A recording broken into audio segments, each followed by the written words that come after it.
Yo, what's up, everybody? Welcome to our big feature match evening. We're not sure what we're calling this yet. I'm going with Friday Night Fab Fight right now. We're super excited to be here. I'm Adam Philipchuk, Fawn Tuileries TCG. This is Sean Hill with me. Man, I just pointed in the wrong direction again. I'm still getting used to that screen orientation. It's all good, man. It's all good. And sorry, everybody, if you're seeing that I'm a little bit glitchy. It's a technical issue on my end that we haven't been able to fix, but we said, hey, the show must go on, must get out there and show people a little bit of Fab, talk about the league, and I'm stoked, man. Yeah. Super exciting night ahead of us. We've got so much action for you guys. We've got throughout the night, Pat Shaw and Andy Modell are going to be joining us for the casting. We're going to be showing, we've got three matches for you guys. Three matches. We've got, first off, Archer Taylor versus Porter Jones. Some Porter Jones of Card Advantage and Archer Taylor of Galaxy Brain. They're duking it out, and then we've got CJ Monroe of the Hyperloops taking on Bernard Hsia of Shaky Leaf Gaming, followed by our big feature presentation of the night, Joe Cologne from the Hyperloops taking on Calvin Holt from Shaky Leaf Gaming. Uh, but that's not all we've got for you. We're actually going to, before we dip into anything else here, Shauna, there's been a lot going on with this league and Team Cup over the past few years. So, Shauna and I figured we'd actually take a few moments to break down exactly what uh, Fab Team Cup is and help you guys know what the best way is to the best way to follow this thing is this season. Absolutely. I mean, obviously, following it, Adam and myself and a few other content creators are helping with casting, and Adam's putting a lot of work, and the team at Combat Chain is putting a lot of work into bringing you a broadcast that, for what we're trying to do, we're trying to get the best quality broadcast out there for you guys to watch. The league is. It's growing and it's crazy because when you think about it, it was only started last year by Tyler Broughton, right? If I'm not mistaken. Yeah, that's exactly it. Yeah, Tyler Broughton started this, and his whole vision was he just wanted to, at the beginning, have other people to play against uh, his competitive team. He was playing on the Team Kitchen Fable at the time. They are now Team Card Advantage, and he just wanted to, yeah, get some games going. There were other great teams out there, the Card guys. The Hyperloops. So they started the Fab Team League. And in season one, it was six teams. In season two, it went on to three 18. divisions. Yeah, 18 teams.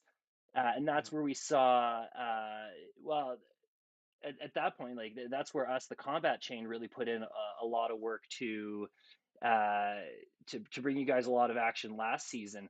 And there was a bit of a break, and nobody was really certain what was going on from season two to season three, and that was because there was a lot of work going on between the background. Yeah, Um, I mean this year it's huge. We're at what, 32 teams? yeah, 32 teams all across the world, Wow. uh, 17 in the US, three in Canada, two in South America, four in Asia, and six in Europe. I mean, that's crazy when you think about how far the league has come from, humble beginnings of just Tyler being like, hey, does someone want to get better at Fab? Does someone want to play against our team so we can all get better? And now we're seeing, 32 teams. That's a lot of players because think about it. Every team has at least 6 to 8 players, right? You need a couple backup players per team. And it's awesome to see something, that's an initiative that was started by a player for the game, for other players. And now it's kind of taking off. And, you know, it's always good to talk about the future and what we can expect, but I think right now, this year is going to be awesome, man. Adam, I'm super stoked. This is going to be a great year for Fab. Yeah, and not to mention that this league is showcasing top rated players around the world. Like this is uh, the guys who are playing in this league are the people, the, the folks who are playing in the pro tours and world championships. We have top. We have the world's winners playing in this league. Both Pro Tour winners are in the league. Multiple calling championship champions. So for anybody Oh who's yeah. looking to get that, to see high level flesh and blood, and to see it on a regular basis. Not unfortunately, we have to wait few and far between for those pro tours and worlds and stuff like that. We're looking to bring this to you on a regular basis.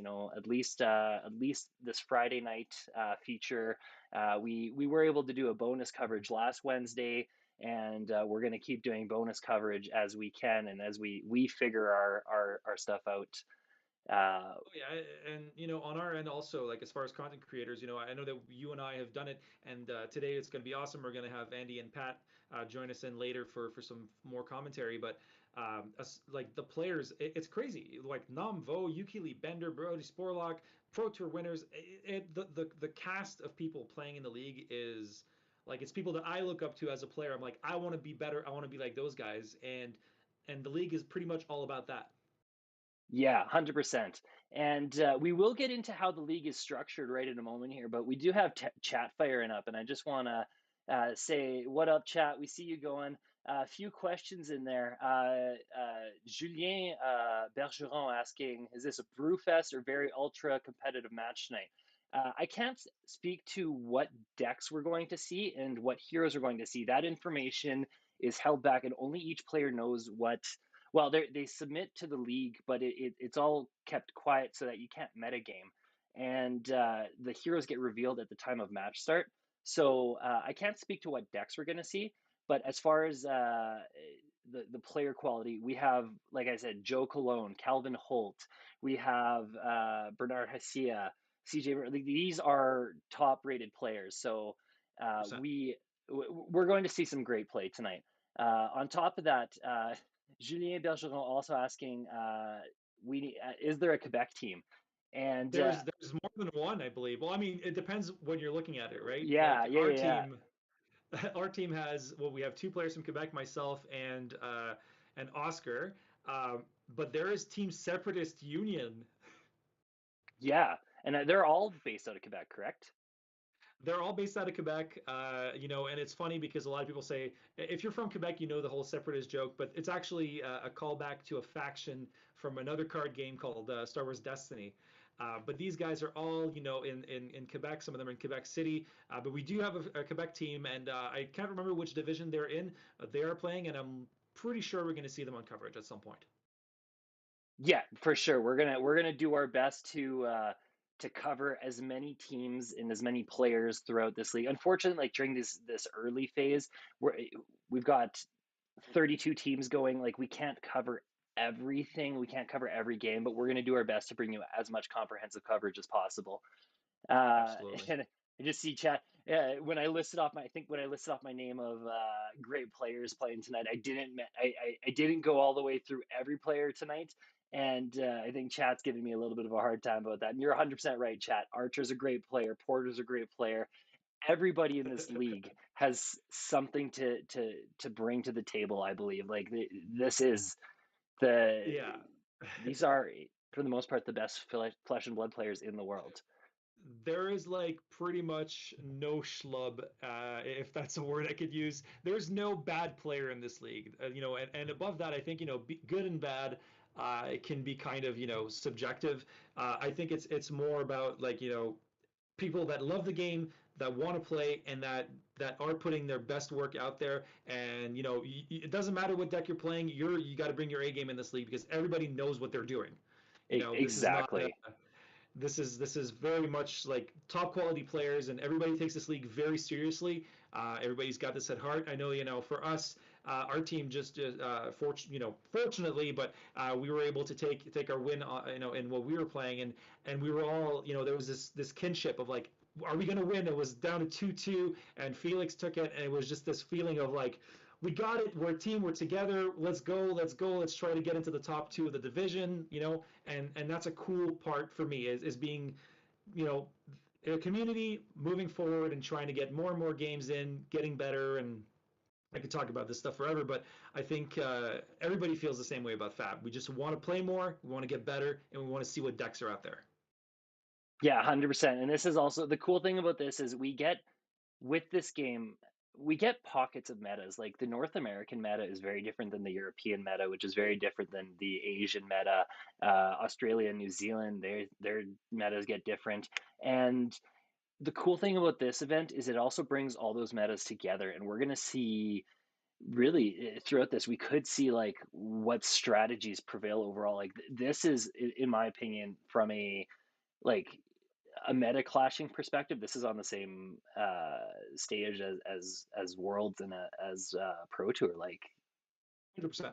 we're, And even more competitive in a sense because the pool is so much tighter, the talent's there. You know, you don't get there's no round one buys in this. It's you walk in and you're playing against someone who's a seasoned vet.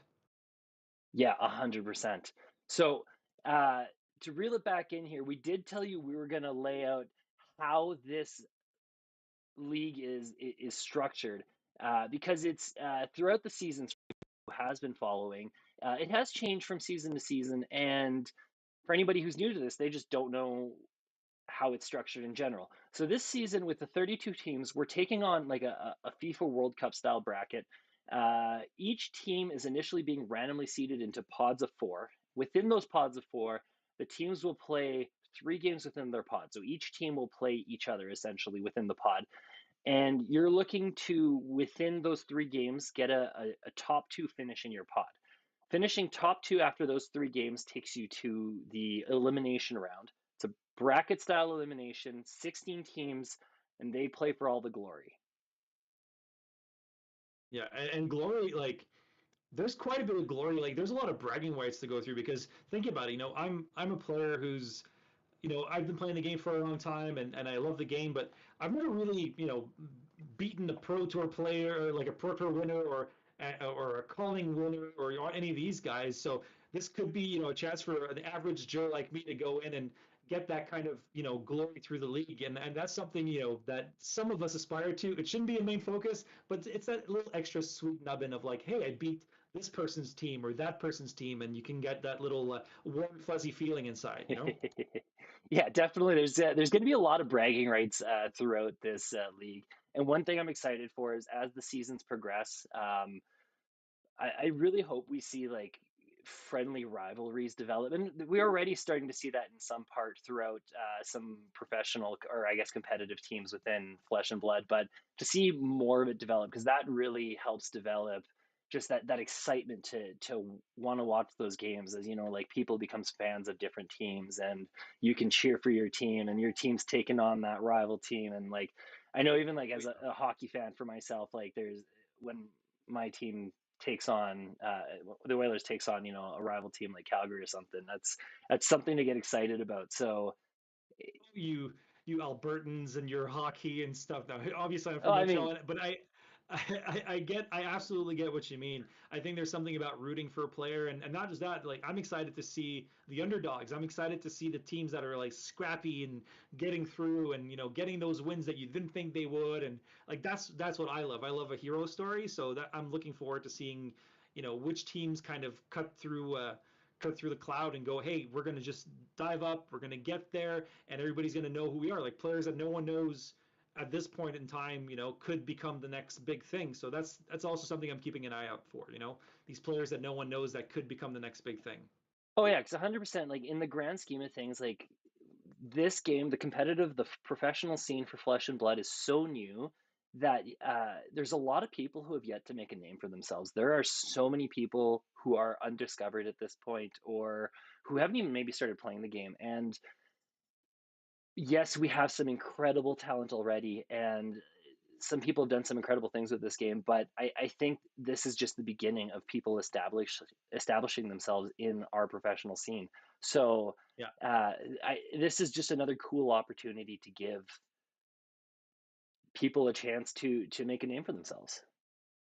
Oh, for sure, and there's teams that I personally love that, or players that I personally love, and guys that I've met that are now starting to get kind of their bearings in the game and starting to get more and more known throughout the game. But a name that comes up for me all the time is Brody Sporlock. Brody Yes. he is in this league, and Brody up before calling when was it before the Pro Tour in New Jersey, no one really knew who he was, and then people were like, wow, this guy's really good. But this could be an opportunity for a player like me to say, hey, I might be able to play against Brody. I think he's got a lot of potential. I want to play against him. So if you aren't in the league, if you're a player watching this and you think I want to get better at the game, well, I think this season's closed, but we're definitely going to get another season and another season and another season. Start talking to your friends. Say, hey, let's watch this league. Let's maybe think about applying next year for a team. You don't need that many players, and realistically, if you have 5 or 6 friends, you can get in. Yeah, yeah, exactly. Like the goal over time, I can't speak exactly to what the logistics of expansion will look like for this league, but we have expanded with every season. And I know the goal of the part of the goal of this league is to just like bring people together, foster community, expose this great game that we all love. And there will certainly be in the future opportunities for other players to get in on this. And even in the off seasons, like teams are going to be recruiting and like there's going to be so many opportunities from so many different directions. So yeah, for sure. Perfect. Also, I just want to let the guys know in chat. I did notice the comment for the microphone on my end being a little too low. I believe I've taken some steps to fix that. If ever there's an issue, let me know. But with that said, Adam, what do we have for people tonight? What's the first thing on the docket? Yeah, so the first match we got coming up for you guys tonight is Porter Jones from Card Advantage versus Archer Taylor from Team Galaxy Brain. And some notable things about this match right away is these guys are tied 1-1 going into this match, this team. So I guess I'll preface that when we broke down the league Oh wow. structure, we didn't break down the the series structure. So in a weekly series, in these initial pod games, uh, each week teams get paired up and it's in their pod, and it's a best of 5 series. So each team has to present 5 players. They're going to be on 5 different heroes, Oh yeah. and the 5 players get paired up with the 5 players. The other team, of course, position one gets paired up with position one, two, two, three, three, etc. And you're playing for, you need to get first to 3 wins essentially takes the series. So Yeah. being one apiece going into match 3, like that's getting that second wind when you still have 2 matches left to go, puts you in such a strong position to try to win the series that like this match is huge. So Absolutely. It's huge, and it puts pressure. Fab is typically a solo sport, but when you're talking about teams, it's a team sport. If you lose, someone else has got to pick up your slack. yeah, and that's one of the cool things with this Fab Team Cup is it does turn Flesh and Blood into a team sport. A lot of people treat it as a team sport in the sense of there's a lot of testing in the background and practicing together to do well at events, but this brings the team element a step further, and like there is a team competitive aspect to this league. Oh yeah, 100%, 100%. Being accountable for others is a big stressor. So hopefully we could see what happens with tonight's game. I'm excited. I think we're going to be hopping into that game in just a little bit now. Before we do, Adam, I had a question for you. Yeah, what's up? We uh, we broadcasted on Wednesday. You had this big beard, and now Yes. it's gone, and you just what's left is just this a beautiful mustache. Some would say the best mustache in Flesh and Blood. What it See, the thing is, I can't be the one to declare that. I mean, do I have that kind of authority? Can I say you have the best mustache in Flesh and Blood, or is that am I going to get rocks thrown at my house? I once again, I'm not allowed to declare that. That comes from the people. This has to be an agreed upon thing. And when we were talking on Wednesday, we did get on the mustache topic a little bit, and we were talking about some other fabulous mustaches in Flesh and Blood. There was Simon Denning, of course, and at the time I was struggling to remember some names, and I apologize. Simon Denning has a fabulous mustache as well. Like that man has put some work into his mustache, And then there's, I love the use of fabulous mustache. I think that's a great choice of words for the situation. of course, and there's also he's out of Australia, top aided Australian Nats this season. Philip, and his last name McKay, possibly. I think it's Philip McKay. He's also got a Possibly. he's also got a great mustache. So there's definitely competition out there, and that's why it's got to come from the people. Look, And this, I'm looking at the chat right now, and I think we've got a couple votes going your way, man. but Flesh and Blood is a global community. Like I appreciate the votes. Like bless my heart, but this can't be settled here and now, unfortunately. Like there people need a chance to petition and uh, make their cases. Simon Denning, Philip McKay, they get an opportunity to respond to this. Of course, like this isn't. I don't get to be placed on top of a pedestal before other people get a chance to involve themselves. I'll say something, Adam. We're going to have a lot of chances to cast together throughout the season, which is something I'm so looking forward to. But I'm not going to let this go. We're gonna figure out who has the best stash in Fab, and we will put it to a vote. Mark my words.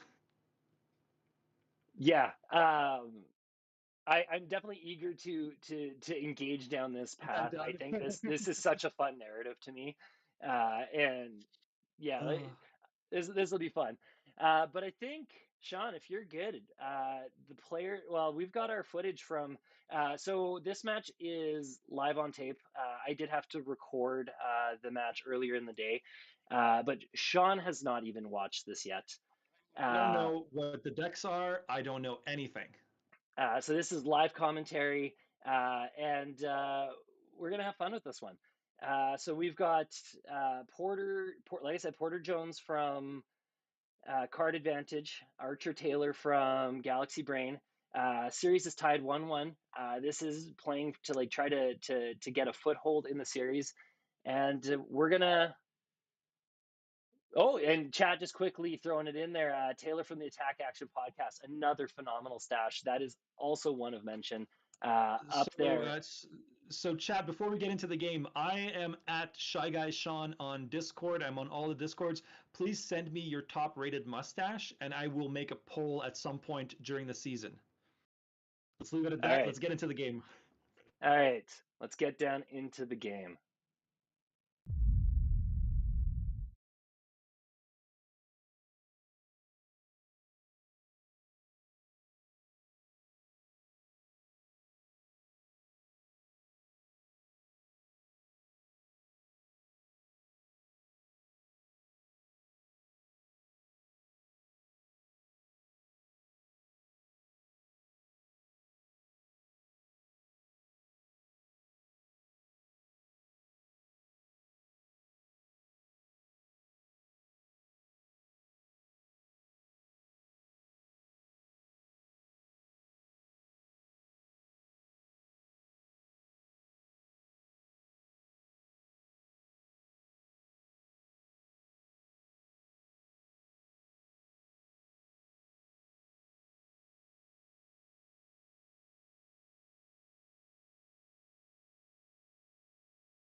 Apologies about the audio. We are almost fixed here.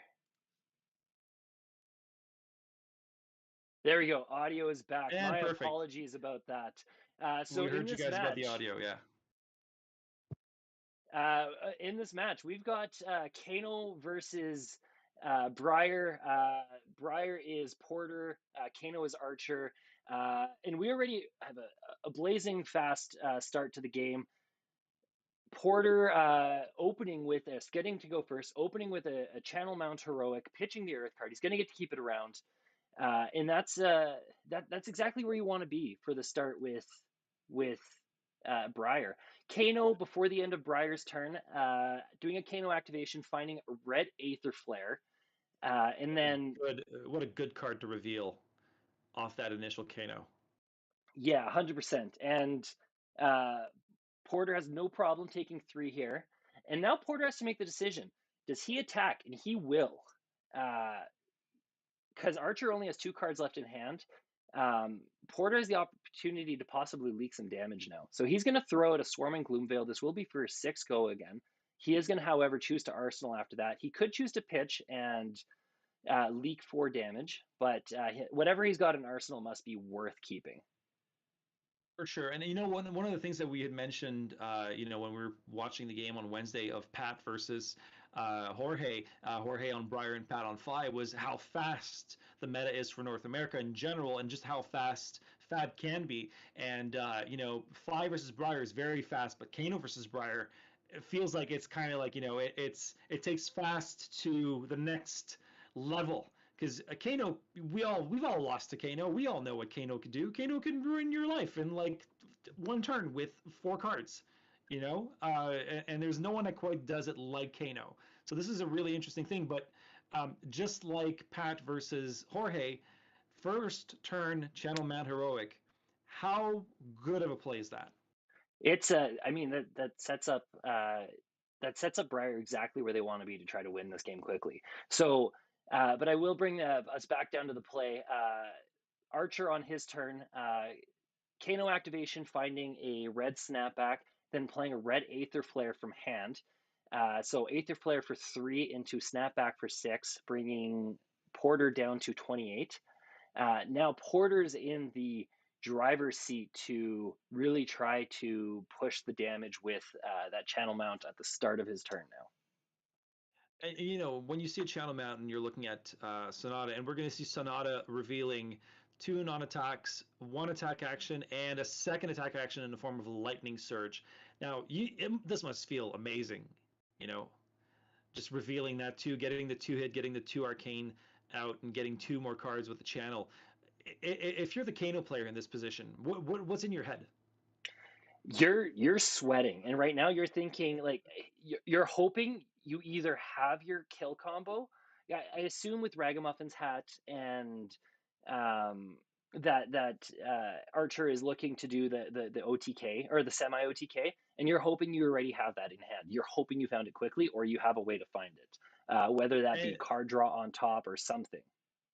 Ooh, and we're going to see a nimbleism. Now, this is the 2nd attack action. He's going to get that embodiment of lightning, letting one of those lightning surges come in with go again. And interestingly enough, if you're looking at Porter's board, he's on Snapdragons. He's got the spell void. He could go as wide as he wants this turn. Yes, yeah, he can. But it comes down to him having the right tools. Like if he doesn't got them, he If can't he do doesn't anything. got him, he doesn't got him. Yeah, and that's the thing with Kano. Like you live by Kano, you die by Kano. If you got it, you got it. If you don't, you don't. So we see Oh my lord. Porter like having a stupid huge turn here. Nimbleism into E Strike. I'm assuming the E Strike the E Strike gets go again off the embodiment of lightning. So choosing +2 or draw a card. If it's +2, that is for 5, 6, 7, 8, 9, 10, 11, 12, 13. Which Archer took 13 damage, so we could see that was what was that was the exchange, and then we saw Porter play a cash in. Yes. So an interesting thing about Porter's board, Porter started with Crown of Dominion, which gives him the gold token. He also doesn't have creepers. He has Snapdragon Scalers. He is looking to just be fast and explosive, play that cash in as quickly as possible, and just have that stupid big turn. And stupid big turn it is, because we're seeing now a 2nd E strike, which is going to claim a block or force Archer to block here, and still taking 2, because it's an E strike for, what is it, for 8? Yeah, it's an E strike for 8 with go again, followed by a coax a commotion. And this is Coax Wow. for 7.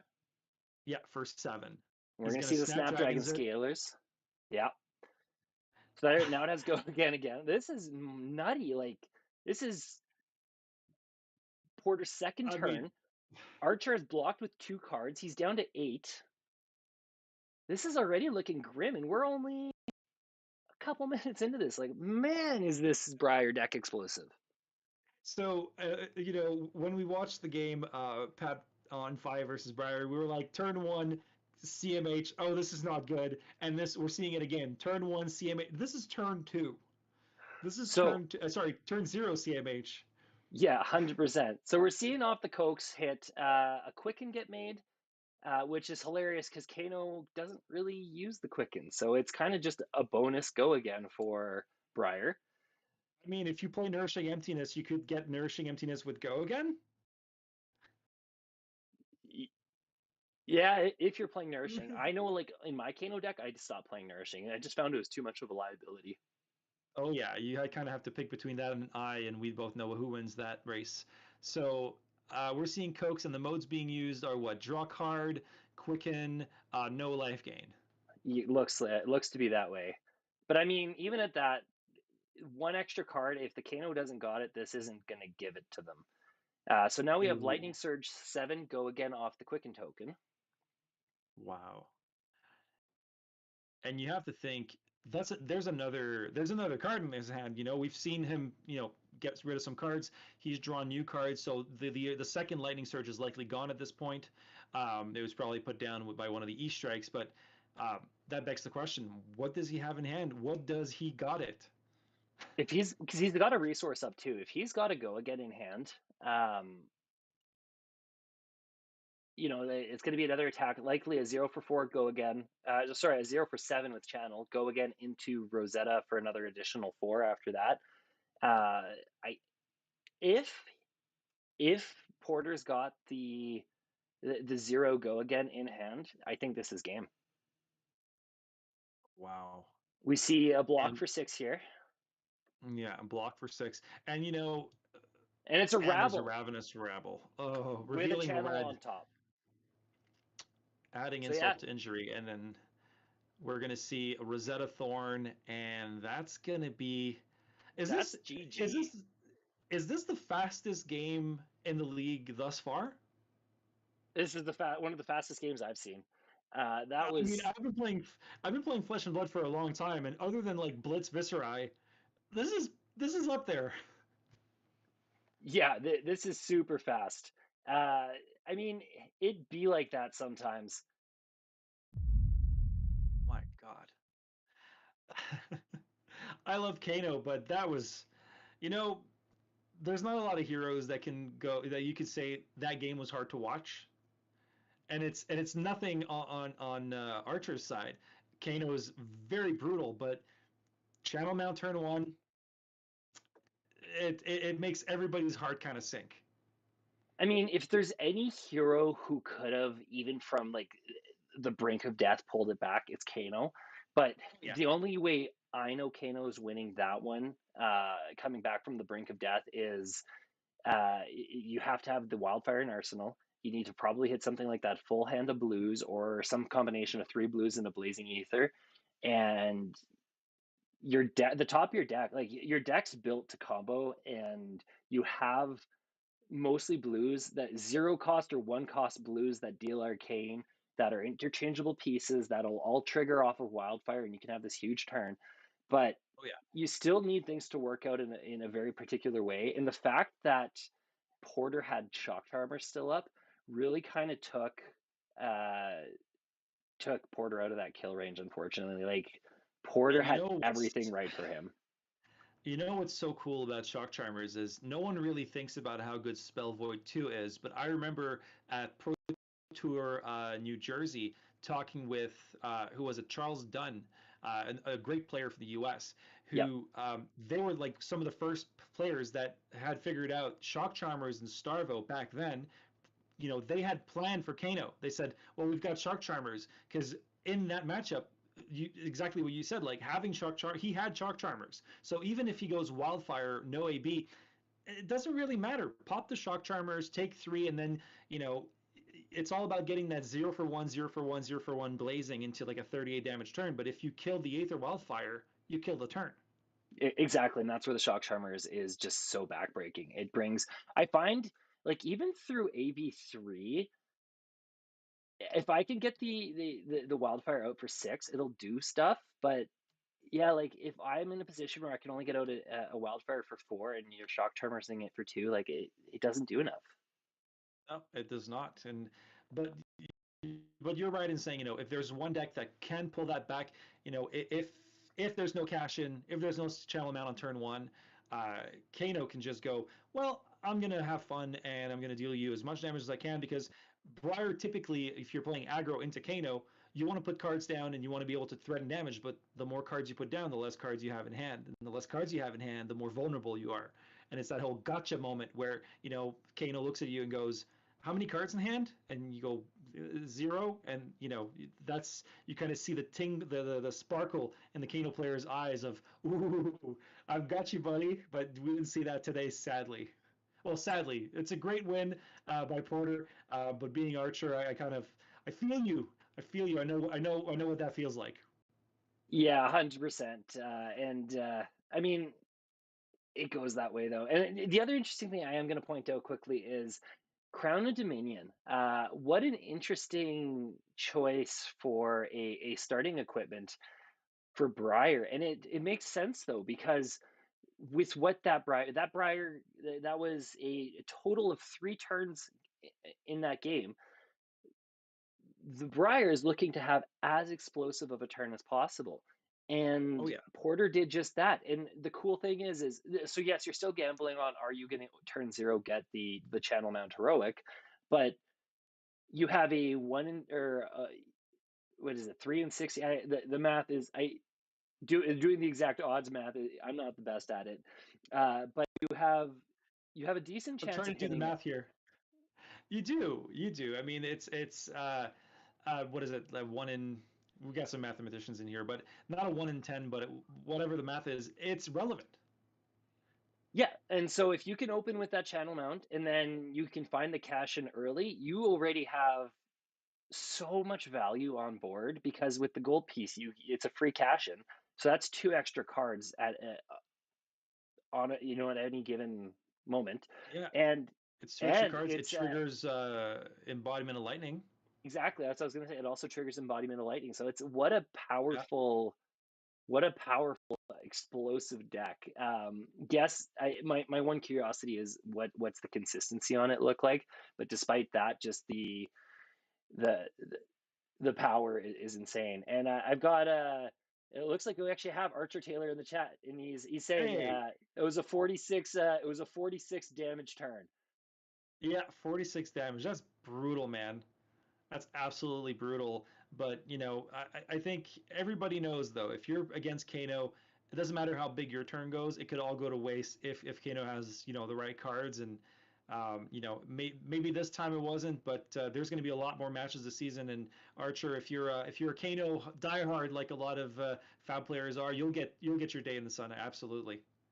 Oh yeah, this is I'm actually really excited to see what you do this season with Kano, if you're planning on sticking with him, because Kano has a special place in my heart, and I love seeing just Kano roast people. Oh, it's so satisfying. It's just in that way. Some people like just watch the world burn. Oh, it's so much fun. So, all right, Absolutely. we are going to cut to a quick break while we get things set up for the next match. Don't go too far though. Like I said, we've got our first live match of the evening. We've got Yeah. CJ Monroe taking on Bernard Hsia, a Hyperloops versus Shaky Leaf Gaming showdown. And yeah, Sean and I are going to be bringing all the action to you on that one. So, or Absolutely. actually, we don't know if it's going to be me or Pat. We're going to figure that out in Listen, the I'm background sticking here. around. I'm sticking around. You guys are stuck with Sean's me, and Sean's then we'll here for see. sure. Yeah, I'm here for a little bit. So be right back, guys. All right, don't stray too far.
Hello, everybody, and welcome back for this next round.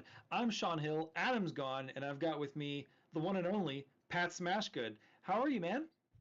I'm doing fantastic, Sean. How are you? I caught this last game before I jumped on here. That seemed pretty brutal to watch Briar do their thing. I was happy to see you last night or the other night, Wednesday night, casting along. You did a great job, and Appreciate happy to that, be man. with you tonight.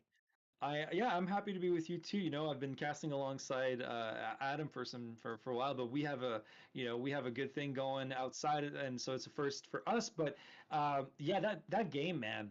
I love Briar, and I think like you love Briar too. You love aggro decks, right? You're a big aggro guy, I do uh, love Briar, and and just watching that. not to cut you off That's real quick. We're gonna pull the curtains back a little bit, Sean. Can you promote Bernard? Oh, absolutely. I'll promote. Yeah, we'll put back the curtain here. We're going to promote everybody. There you go. We actually have the players in a lobby ready to go, kind of waiting on our little signal. But we've got a really interesting matchup of heroes, man. Absolutely. Tonight we have CJ Monroe from the Hyperloops on Dash, and we have Bernard Hsia from Shaky Leaf on Azalea. So we're going to see Dash versus Azalea tonight. A matchup that has yet to occur in the league, as far as I know. We've seen an Azalea player before. There was a matchup of Azalea versus I cannot remember what in one of the divisions, but this is two Azaleas. Yeah, she's making a come up. She's gotten some beef. People are figuring out how to play her, and her on hits are devastating and hard to work around. We do see the dash on board. I don't know. Are we I don't believe on we're to the? on right now, but I Okay. think we're going to get the go ahead right away. We're going to take you guys into the game. Well, so Sean, what do you think about the dynamics between the dash and Azalea in this particular matchup? What are each player looking out for here? So, Dash is one of those decks that until you kind of know what they're doing, it's really hard to understand where their mind's at as far as what they're trying to accomplish, what their game plan is. There's so many viable ways to play Dash, whereas Azalea. Azalea is a tall deck. The way I see it, it's a tall aggro deck with a lot of very strong on hits. So if you're Dash, if going into an Azalea matchup, I would say play defensive. If you can pivot that way, if you can play a defensive matchup, or plan, I would say go defensive and try to get them down with the guns. But if you're not playing that and you're playing boost, things get a little bit more complicated because then it's about what cards do I have to hold back and block and what on hits are super relevant that could really cripple me. Mm-hmm. Um, but you can kind of tell what the plan is once you see the setup from Dash. And let me just see here. And as you can see on stream, we've got Okay, an we are induction in chamber. progress. We do. We have an induction chamber, and Azalea is starting strong, and we're going to see that, like I mentioned, tall. So we're seeing take aim, plus threes on effects, and we saw, turn one is always going to be kind of a big block, just because you get to draw back all those sweet cards. But we're starting with Dash's turn one. Yeah, Azalea actually, we joined in progress. Azalea just went for it on turn zero. I had that take aim into a red in the ledger. There we see the dash coming out with the zipper hit starting. It boosts, gets the go again. Dash does have the pistol here, so one might be able to infer that this is probably more mid-range control. I think it would be popular to see the Hanabi blaster these days, but we are not seeing that. No, and Hanabi Blaster is one of those cards that, you're like, you look at it, you go, is this better than Talishar? Is it really better than Talishar? And after being on the receiving end of it, it does feel like it's better than Talishar. Yeah, Ooh, I tend to agree. We do see a I'm sorry, a take take cover, cover. which does have the reload, which is a spicy little addition to that defense reaction. Reload being able to put a card to Arsenal. Azaleas love to stack the take covers in that case, but we do see a block on the defense reaction. With the go again, it does look like, oh, he's CJ Giving it a is good think there. fumbling. Yeah. Will he put the counter on the pistol? Will he not? But we do see a T-bone, a red T-bone for 3. Has to block with a piece of equipment. And he's giving him the scalers. Yeah, low hanging fruit there. The no battle worn, right, and just able to take the damage. Otherwise, no on hits. We do see the steam counter getting to the pistol and a pistol shot for 2 here. We often talk about, kind of locks and the Kodachi lock, and for a while it was Luminaris lock. Tekla pistol will end the game. It'll bring you down to your knees, and you're just, for now it's just 2, but eventually with purifiers and induction chambers, you could be taking 15 a turn. Absolutely. It is probably the worst lock, right? Most oppressive lock in the game. Once you assemble Exodia, being able to attack rate 12, 15 a turn, just pitching away a blue anti-fatigue tech. It's everything you want it to be, except fast. Exactly. And you know what's really funny to me is locally there's a player who kind of popularized the deck in Canada, a guy by the name of Michael Walker, who top 8 Nats with that deck. And it does exactly that. It strips away your hope in the form of counters on multiple things. And you said Exodia very much feels that way. But I think the coolest thing about what's happening now is not only are we seeing Azalea being played by Bernard, but we're seeing Skullbone cross wraps. Yes, cross wraps activation. We saw a Deadeye in Arsenal. They swapped that out for a Memorial Ground, activating Azalea. Memorial Ground yellow. Red in the ledger back on top. Activation of the Sand Scour Great Bow. That's another card that when I looked at Dynasty and looking at the cards, I'm like, oh, Sand Scour Great Bow, that's so interesting. But it wasn't a card that struck me as this is really good. It was kind of like, oh, a little bit more design space for the character. But we could see, what's the card? Immobilizing shot from the new set that has that value on hit. Deadeye, which we're going to see right now.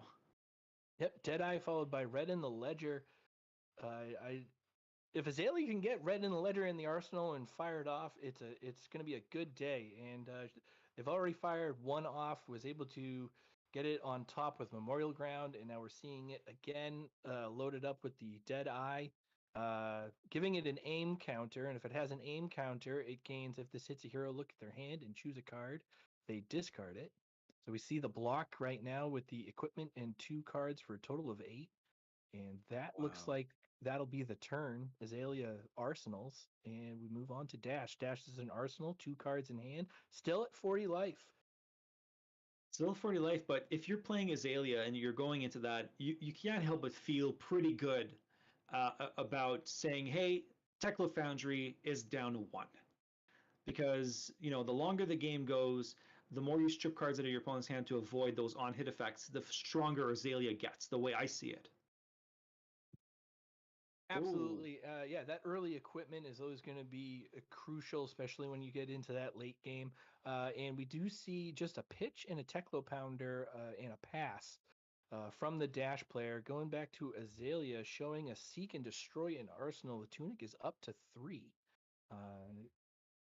And Pat, some opting.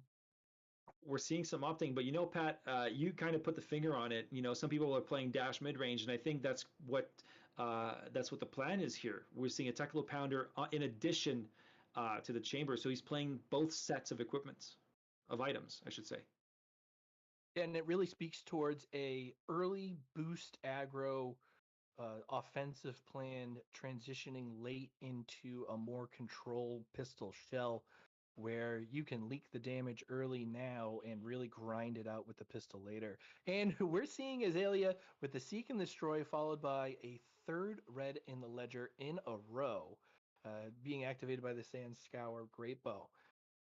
Wow. It's Memorial Grounds is good because this is the second officially Red in the Ledger that we've seen. It's just been played 3 times. Yeah, and something tells me that is the strategy. The main focal point of the deck. Find Red in the Ledger, put it in there, fire it off. And Bernard, oh no. that famous TTS 4-4. We're gonna have to just rearrange some stuff here. Change It looks like color. we are reverting back really quickly.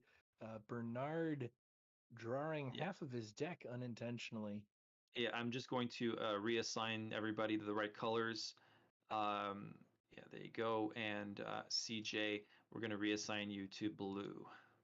Alrighty, there we are. Sorry for that little technical glitch, but we are back.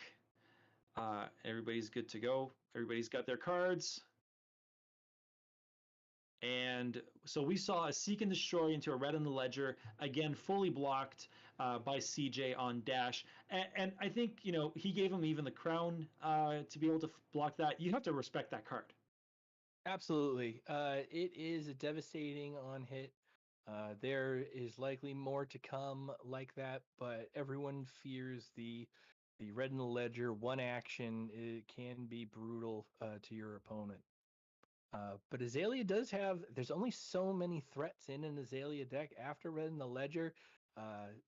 So if they exhaust their right, if they exhaust their arrows early, they have to start being worried about being able to actually deal lethal damage to the dash. They do, and I think something interesting that we saw also is that on the Memorial Grounds that he played, I don't believe that was a red Memorial Grounds. I believe that was a yellow Memorial Grounds. So we could be seeing 6 copies, you know, bringing your count of red in the ledger to 9.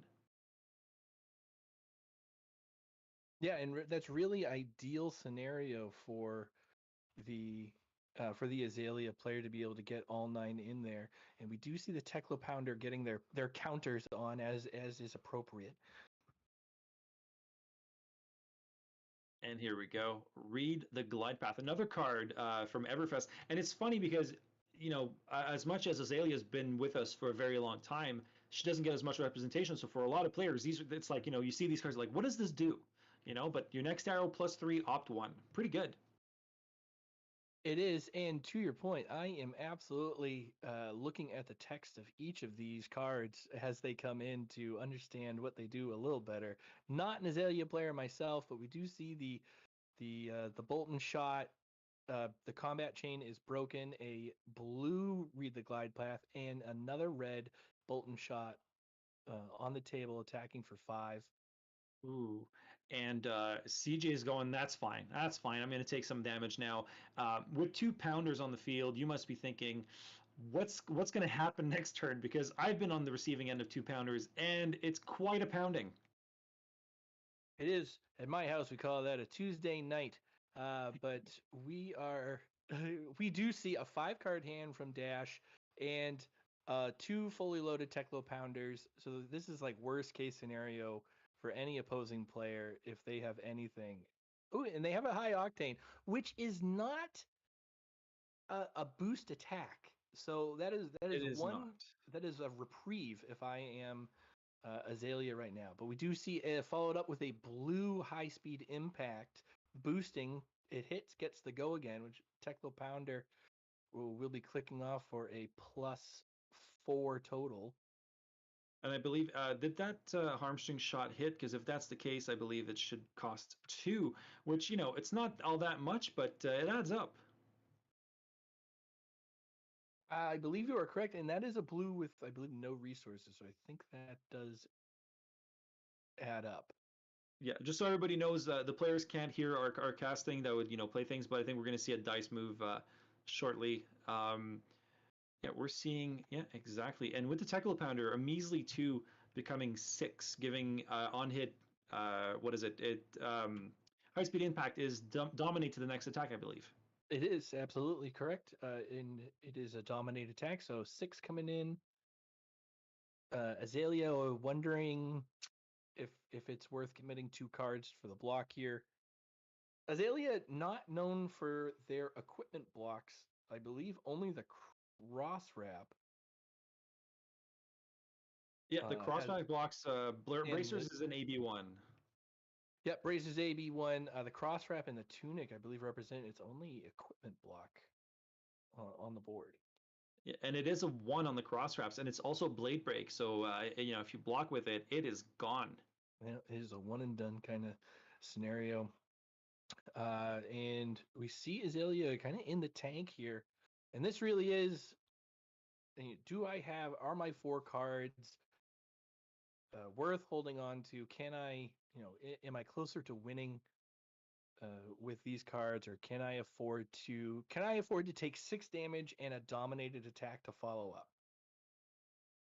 And if you're Azalea, like if you're the player playing Azalea and someone does this to you, where are you at? What's your mind, like what's your brain at? Where do you say, you know what, yeah, it's fine, I'll take the damage, or do you try, with all your might to block as much as possible? You say, hey, I've got a 3-point lead on you. You already used your pounders. Do you just take it? Again, you do know that the second attack is going to be significantly less impactful, unless of course it's a payload. So we do see the 6 attack high speed impact blocked for 3, took 3. The next attack had the dominate, but the payload, I believe, has dominate anyways. Yeah, if you've boosted, it has it already, so it's just another 6. So blocking with we'll see what they do here. They have a 3-card hand. Basically, it's either have an arrow and a pitch and do something next turn, or arsenal and do nothing next turn. And we'll see we'll see what happens here. If you're Azalea, I don't think there's a world where you just give up your turn, right? I think do you take the damage? I mean, like Azalea is one of those champions that we're seeing, or one of those heroes that we're seeing being played now, but I've been to many tournaments, and I don't think I've ever played Azalea in any ranked play or rated play, I should say. I'm with you there.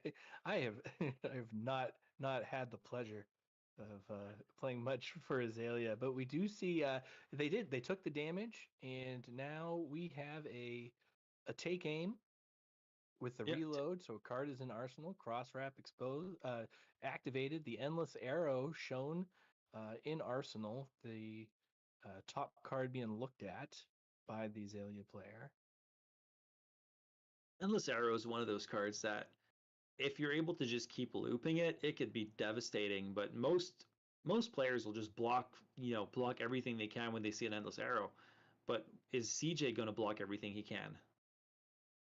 And he is not. No, he takes that. Endless arrow goes back to hand. Yeah, and we're going to see, obviously, Snapdragon Scalers being used there. It was a little bit, it was a little fast on. A little dicey there. Let's let the players hash it out. Obviously, this is a league where everybody's playing, kind of for all the marbles, but there's also an understanding in Fab that, the intended play and the optimal play is typically respected by both players. Yeah, absolutely, and that's the good thing about these. This is casual level rules enforcement. If it's not, I haven't heard otherwise. I'll tell you that. So, as you were saying, kind of a casual approach to the game, being able to make sure that they understand that the Snapdragons come into play to give the go again there. And we do see the Azalea with a knock the death whistle in their arsenal. Dash up here. Dash now at 11. Though very quickly, Azalea's kind of in the driver's seat a little bit. That high octane, I think, kind of coming back to haunt the Dash player. But we do see a combustible courier getting the 2 Techlo Pounders with the +4, and I believe this is coming in for 8. And that is oh yeah, if this hits, he's in trouble. He is in trouble. Sure. Combustible Courier. I remember the first time that someone played that against me, I was like, what's this? Whatever, it's fine. And then I took like 1 damage, and then the next thing did +3, and I said, oh, that's where I should have put my blocks, on that Combustible Courier.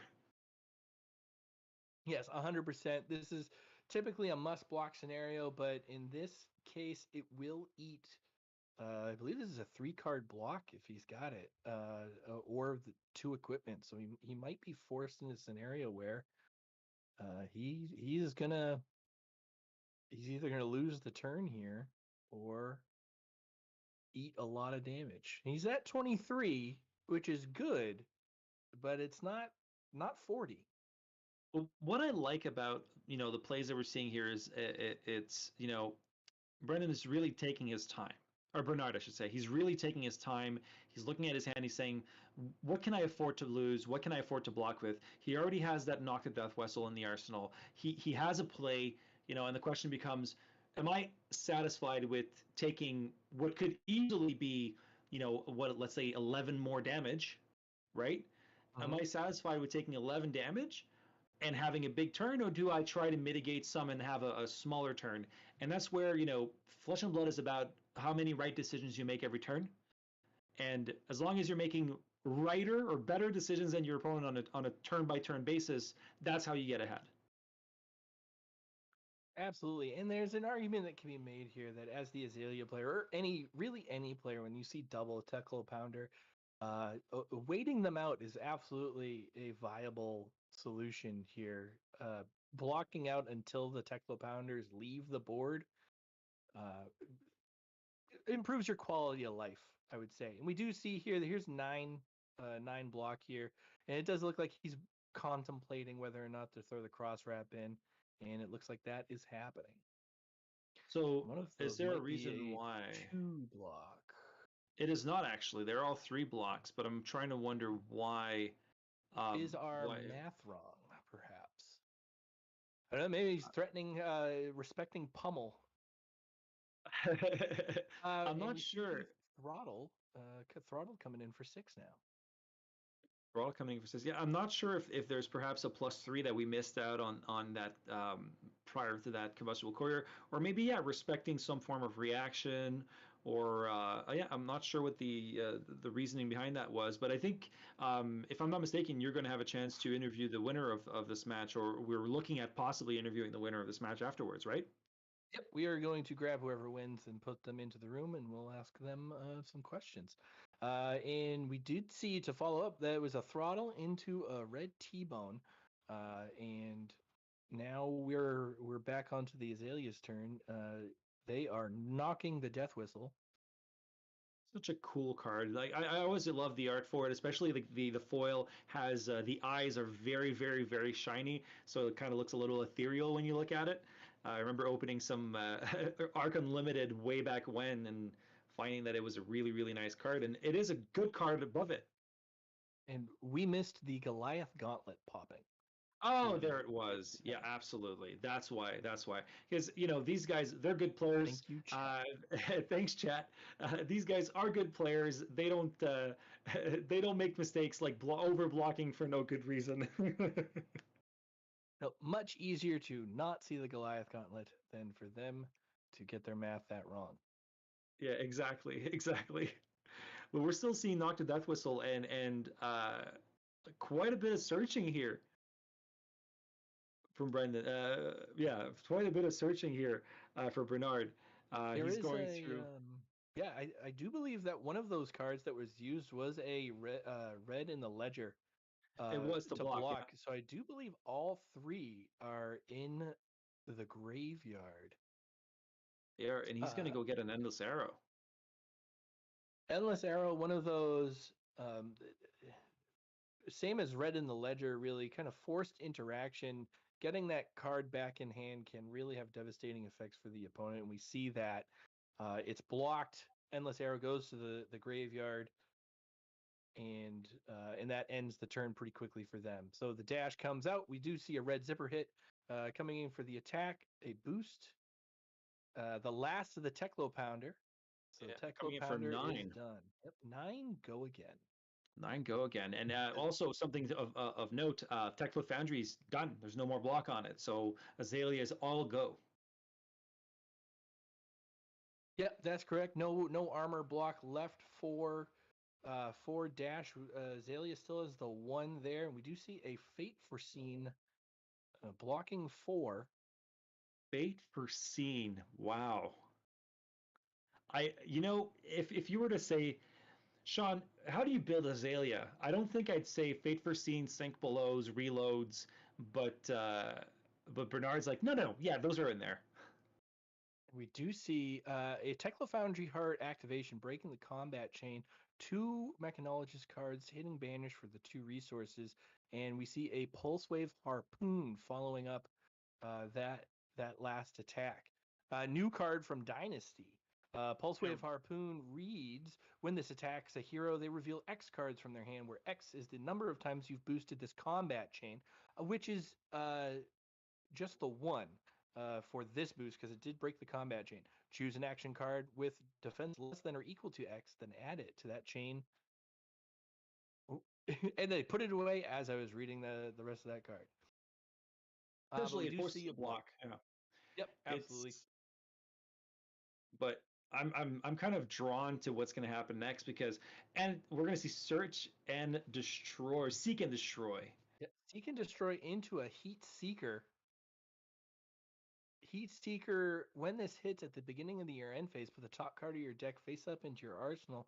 Seems pretty good. Seek and destroy, giving +3, and the on hit that at the beginning of their next attack, their end phase, your opponent destroys all cards in their hand, destroy all cards in their arsenal. I don't believe this is dominated, though, which is good for Dash. Yep, it is really good considering that Bernard is only on 5 life. And we do have an unmovable coming into play, and I believe that came from Arsenal. But it's still hit. It's still hit. It's still one. I don't believe it was from Arsenal. I believe it was from hand. From hand? Yeah, I don't think there was an Arsenal on CJ's board, but from hand, and that Heat Seeker giving Bernard an extra card for and a Memorial Ground actually for the Arsenal. And we see the 0 to 60 coming in for Dash now that we're on their turn. The action happening fast and furious here on FTC Friday Night Fights. You're joined by Pat Shaw and Sean Hill doing the play-by-play. Thanks for tuning in. Love having you guys in here. And I love everybody watching this, and I know a couple guys that are there from my local crew. So hey everybody, but I love what I'm seeing here. I love this match. Fafer scene again. The mid control Azalea trying to put in work and survive. Dash at 10, Azalea at 5. Very dangerous situation for them to be in. Dash still has plenty of cards in the deck to boost and gain resources, and this is where you start to see the pistol take really start doing the heavy lifting here. The induction chamber has the steam counter loaded on there. You're going to see the Dash player try to strip cards from their hand, forcing blocks from the boost attacks, and then wrapping things up with the pistol that can come in for at least 4 with the induction chamber gaining go again. And you see here the Foundry Heart activated, getting the resources and loading up the pistol and shooting. Actually, getting an action point. Yeah. Yep, getting the action point from the boots. Wow. So I believe that is firing 3 times for 6. And now Azalea's at 1. But let's look at the silver lining here. We've got a tunic up to 3, and if you're Bernard, you didn't block with the tunic at that point because you knew you were going to use it. So I want to see what he's going to do with that utility. And wouldn't you know it, the shock of the century, the Memorial Ground tries to find Red in the Ledger. Red in the Ledger's loaded up, take aim, the non-attack action coming in first. So Red in the Ledger coming in for 8. And I believe this is, he twisted it. Yeah, for 8. I mean, if you're Dash, do you just give him 3 cards? It's coming in 4 with Dominate because of the Azalea ability. That's what I thought. So 8 blocks 3, takes 5, down to 5. Red in the Ledger doing work. 1 action, and it's a red zipper hit. I believe this hits for 5, so this will be a 2-card block. Or a tunic and a defense reaction, because we know he's chock full of them. A tunic and a reload. That would be reload. A tunic and reload would be amazing. I'd love to see that, but I don't know if we're going to get to see that right now. You could see to that point, if he has multiple take covers here, take cover with reload, loading a take cover is really some spicy Azalea stuff that can happen here. And we see the tunic. Come on, take cover. He's take looking cover, for baby. it. Take cover, baby. Uh, He's in the tank. He's shuffling the cards around. You know, in person, he's doing the math on his fingers right now. He's counting to see the value of his next turn, given each different card block scenario here. and when you get to that point where you're at 1, your opponent's at 5, you really have to start making the best absolute decision that you can every turn, because if you make one mistake at 1 life, there's no way to get out of that. Yep, and right now it's about playing to your outs. You have to find them. They have to be there. If you can reduce the cards. Ooh, and it's a Ravenous Rabble which blocks for 2. So we're at 3 total block right now, and then a Read the Glide Path comes in. And is Read the Glide Path also a 2? It is. That is so that a was 2. just 2 cards and a piece of equipment. Unfortunate hand to have, but he's going to use that Sandscour Great Bow. Was that a miss on the Great Bow? He did put the card back, it looked like, and put the Heat Seeker into Arsenal. Look at the top card of your deck. You may put an arrow from your hand or the top of the deck. All right, so you can choose your hand or on the top. So he does put the Heat Seeker in. The Heat Seeker looks like it will hit for 2. Spark block in for 3. We put the Read the Glide Path into the Arsenal and dashes up. This is a dangerous situation to be in for Azalea at 1. The zipper hit coming in, the boost, I believe, hit. I believe that is the blue. I didn't see him put the card down there. But this is coming in for 4, forcing a 2-card block. It has the go again. They have resources. You're going to see the pistol loaded up here with the induction chamber. And this is one of those situations where if you've played a lot against Dash quite a bit, you kind of see the future. You see pistol, block, and then another attack with boost. Which we'll wait to see if that's what happens, but I'd put money on it if I were a betting man. Yeah. Oh, he misses the boost though. He misses the boost. He went go again, attack. Misses the boost with the pulse wave, which is super unfortunate. But sadly, Pulse does hit for 4.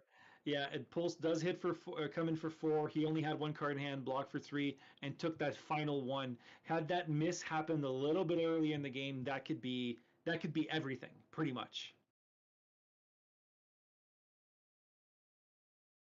But we have CJ Monroe on Dash taking it over.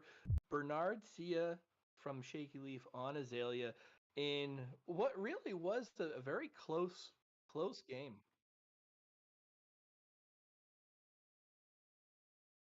And we're going to have CJ Monroe in here shortly to talk this game out. A very, very strategic back and forth battle. What do you think, Sean? I think that, even though Dash won, and Dash right now, if you've been to any local events, if you've been looking at Battle Hardens, Dash is a threat. Dash is one of those decks that is being very heavily represented. It's a strong deck. It's got a footing, but I'm way more, not, congratulations to CJ. That was a great game, well played, but Azalea. Azalea is just climbing, right? It just grit and willpower. She's got her lunch pail and her blue collar, and she is just trying to make ends meet and make it happen. And piloted by the right people, she does just a devastating amount of work. And she keeps getting pieces, which means she's going to be harder to deal with. Those on hits are real, and I'm not quite sure she's unfair yet, but she keeps going, she keeps climbing up, and you have to respect her now, right? That's the most important thing. You have to plan around an Azalea. You have to plan around a ranger being able to mess you up. You can't take that for granted that they're not going to show up in in a high level tournament anymore. So if you're Phi, Briar, any kind of ninja, even Runeblade, ninjas and Runeblades have to watch out for Azalea because they're terrible blockers naturally, and getting those on hits are devastating to them. So some of these top tier meta aggro decks now probably sleeping with one eye open, seeing Azalea in action these days. 100%. On hits are the flavor of the month when it comes to if a meta is too fast, you need those on hits. And we're seeing Arachne from Dynasty, decks still being kind of figured out, but on hits that are that good, if the meta's fast and decks aren't blocking, you can lose to a really good on hit like Red in the Ledger, which if your deck is planning on recurring one card over and over again, that card's pretty good. Yeah, absolutely. Red in the Ledger, one of the more dangerous weapons in the game. They're restricting your opponent to one action is really devastating if it comes through. But Dash showing just as much. You talked about Dash is almost problematic. That Pulse Wave Harpoon is real. Dash winning battle hardens, winning events as soon as these cards became available, getting a real upgrade here in Dynasty. Oh yeah, I think Dynasty. When you're talking to people in the community and you talk about the next set, with Everfest, the big classes got a lot of good stuff. Guardian got really good. Illusionist got really good. Runeblade got better. But now it's push those guys aside. Let's give some love to Mechanologists and Ranger and a few other classes that just Warrior got some really good stuff. There's Dorinthea's doing really good work in the league, and that's interesting, and that's really cool because I remember watching kind of the decks, and it was my heart kind of sank because I have a soft spot for the rogue decks. So hopefully we're going to get more and more support. But Pat, I think yeah, we're going to move forward to an interview here. Absolutely. I believe we're going to be joined by CJ Monroe in just a moment. Beautiful. Well, actually, this will be my time for the evening. So thank you, everybody who checked in for me. I think Pat, you and Adam and my God, I can't remember, Andy, I believe, are going to take over the broadcast for the rest of the evening. Absolutely. And thank you very much, Sean, for coming in. Again, a wonderful job. It is nice to have you around casting with us. I appreciate it. Always a pleasure, man. Such a treat. Absolutely such a treat. All right. I think we are going to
And we are back. I am Pat Shaw of the Combat Chain.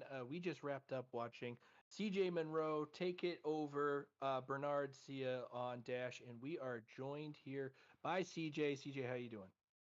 Doing great, thanks. Doing great. Very impressive win on Dash today. Give me some of your thoughts on the game that you just played. Yeah, the game was good. I think went off to a pretty slow start. To be honest, he had a lot of pressure. I think he played three red in the ledgers right off the bat, including one to come back from Memorial Ground. So a lot of pressure, but I was able to get some early tackle pounders down after blocking, so it made it pretty efficient.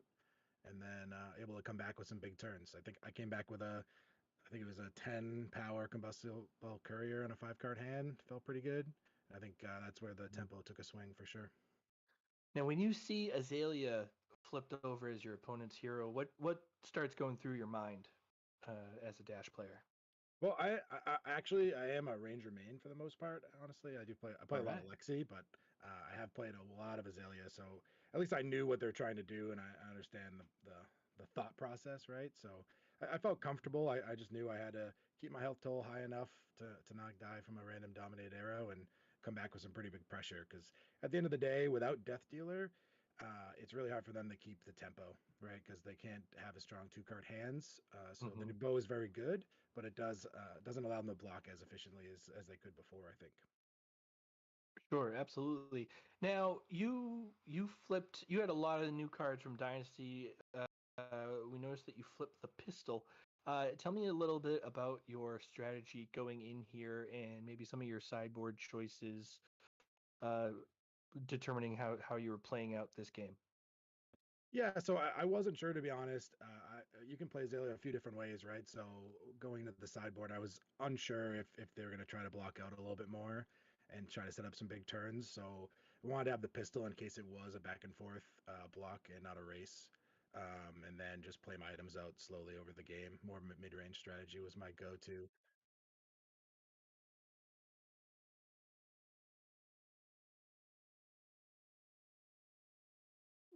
Sure, absolutely. The producer in my ear is telling me all sorts of nice things here. Um, can't hide that part. I'm sorry. CJ, you have taken another one for the Hyperloops, and I believe puts you team wise at I believe a 2-1 lead Yep. coming into tonight. How's the Hyperloops are high profile team. You're on here. Do you feel any pressure when you go into one of these games to win and represent your team? As the kings of the mountain here, so to speak. Oh yeah, if I lose, there'll be no end to the amount of crap that I'll take on the end of that. But luckily for me, this is my kind of format because I tend to play the outside the box heroes for a lot of the time, so I don't really take that slot of the Icelanders, the Fies, and the Oldhams. So I get to fit in the team, play the heroes I like to play, and this format lines up perfectly for that. So I don't feel that big of a pressure because I'm not on one of the big three heroes. So losing one of those feels much worse, I'm sure. Absolutely, absolutely. All right, I think that is going to do it for me here with you today, CJ. I appreciate.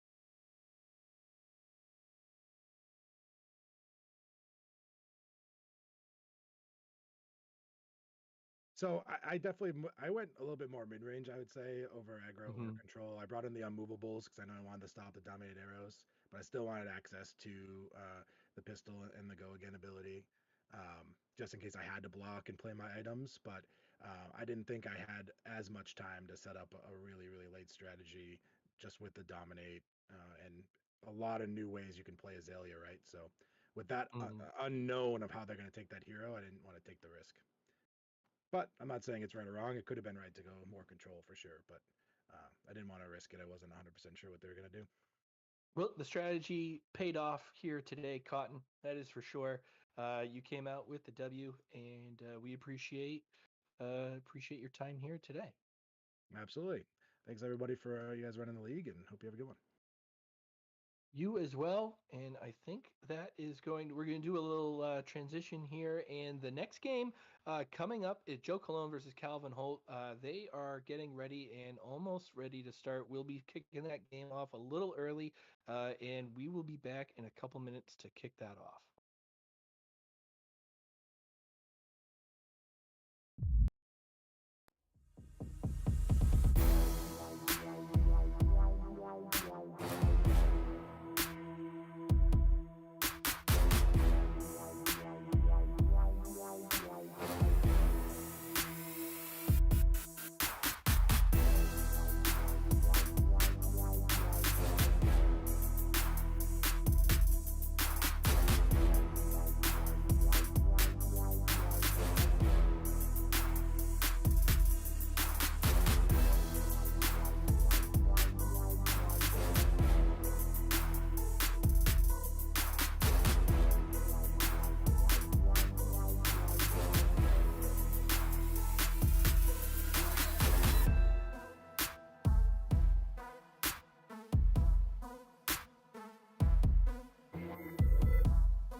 Welcome back, fight fans. We are here with the main event. I've got Andy Modell here with me. We're going to do the play-by-play for Joe Cologne versus Calvin Holt. Andy, how you doing tonight?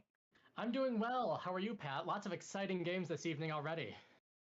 Yeah, it's been a blast. It's been really fast, and they're just going to go. They're just doing it. So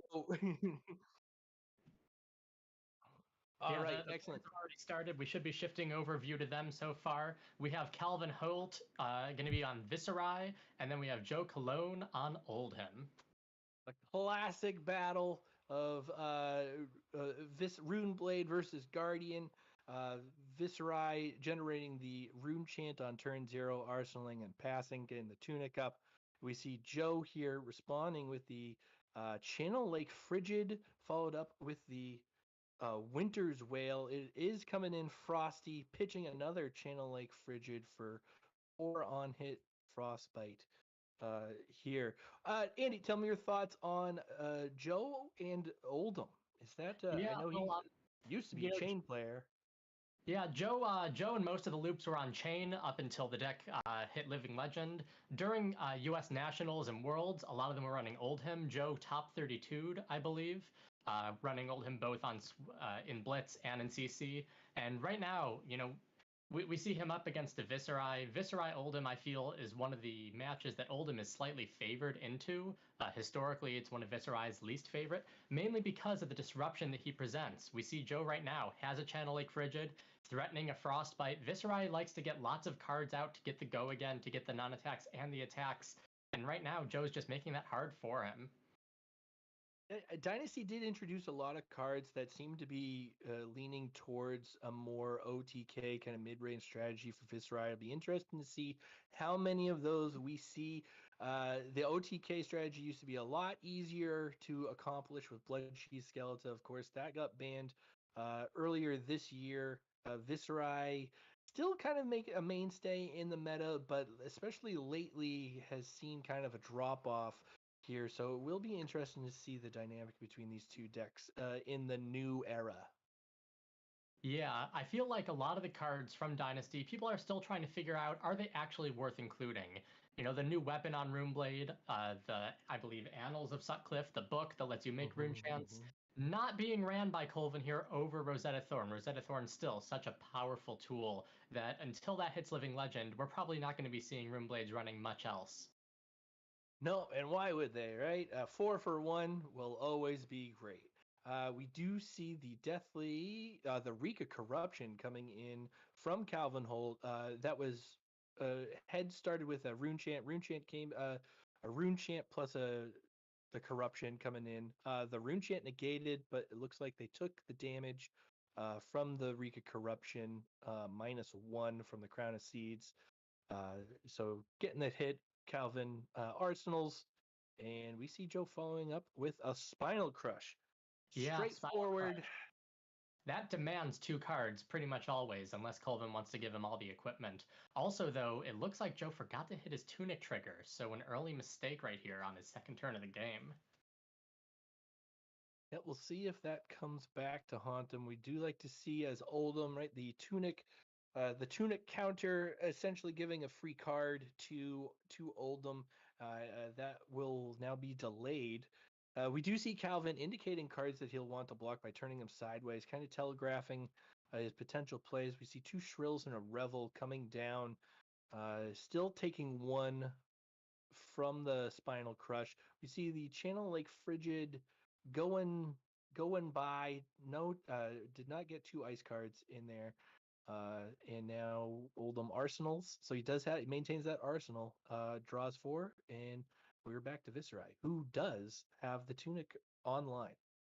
Yeah, with Viserai, it's really a question of whether he's going to just block 2 cards in front of the Spinal Crush and use the other 2 for damage, or if he thinks he just wants to do 1 card and swing with Thorn as he did here, blocking with more, saving a little more life. Spinal Crush just forcing him to get something and making those hard decisions.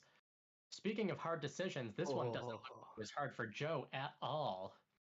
No, he did save on that arsenal last turn, did Calvin.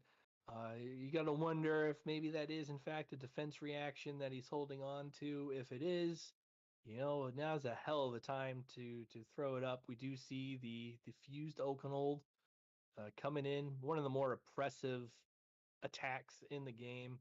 And we see right away, we see the boot Spellbound Creepers being used to defend, it looks like.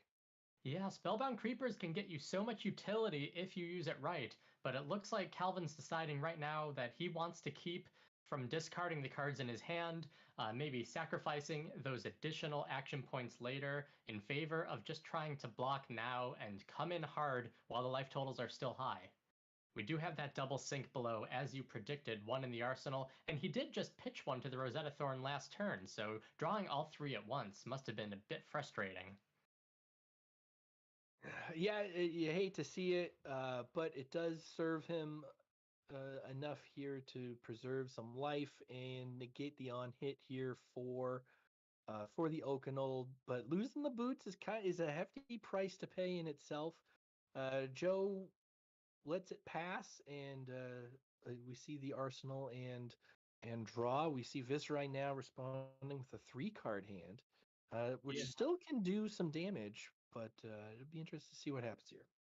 Yeah, Joe's got to be happy about getting those boots this early in the game, even if he didn't get a huge momentum trigger necessarily from the Okanold. With 3 cards, Viserai can still do a lot. They can play a Mauve Skies, they can play something like a Shrill, and then still swing with Rosetta Thorn for 2 and 2.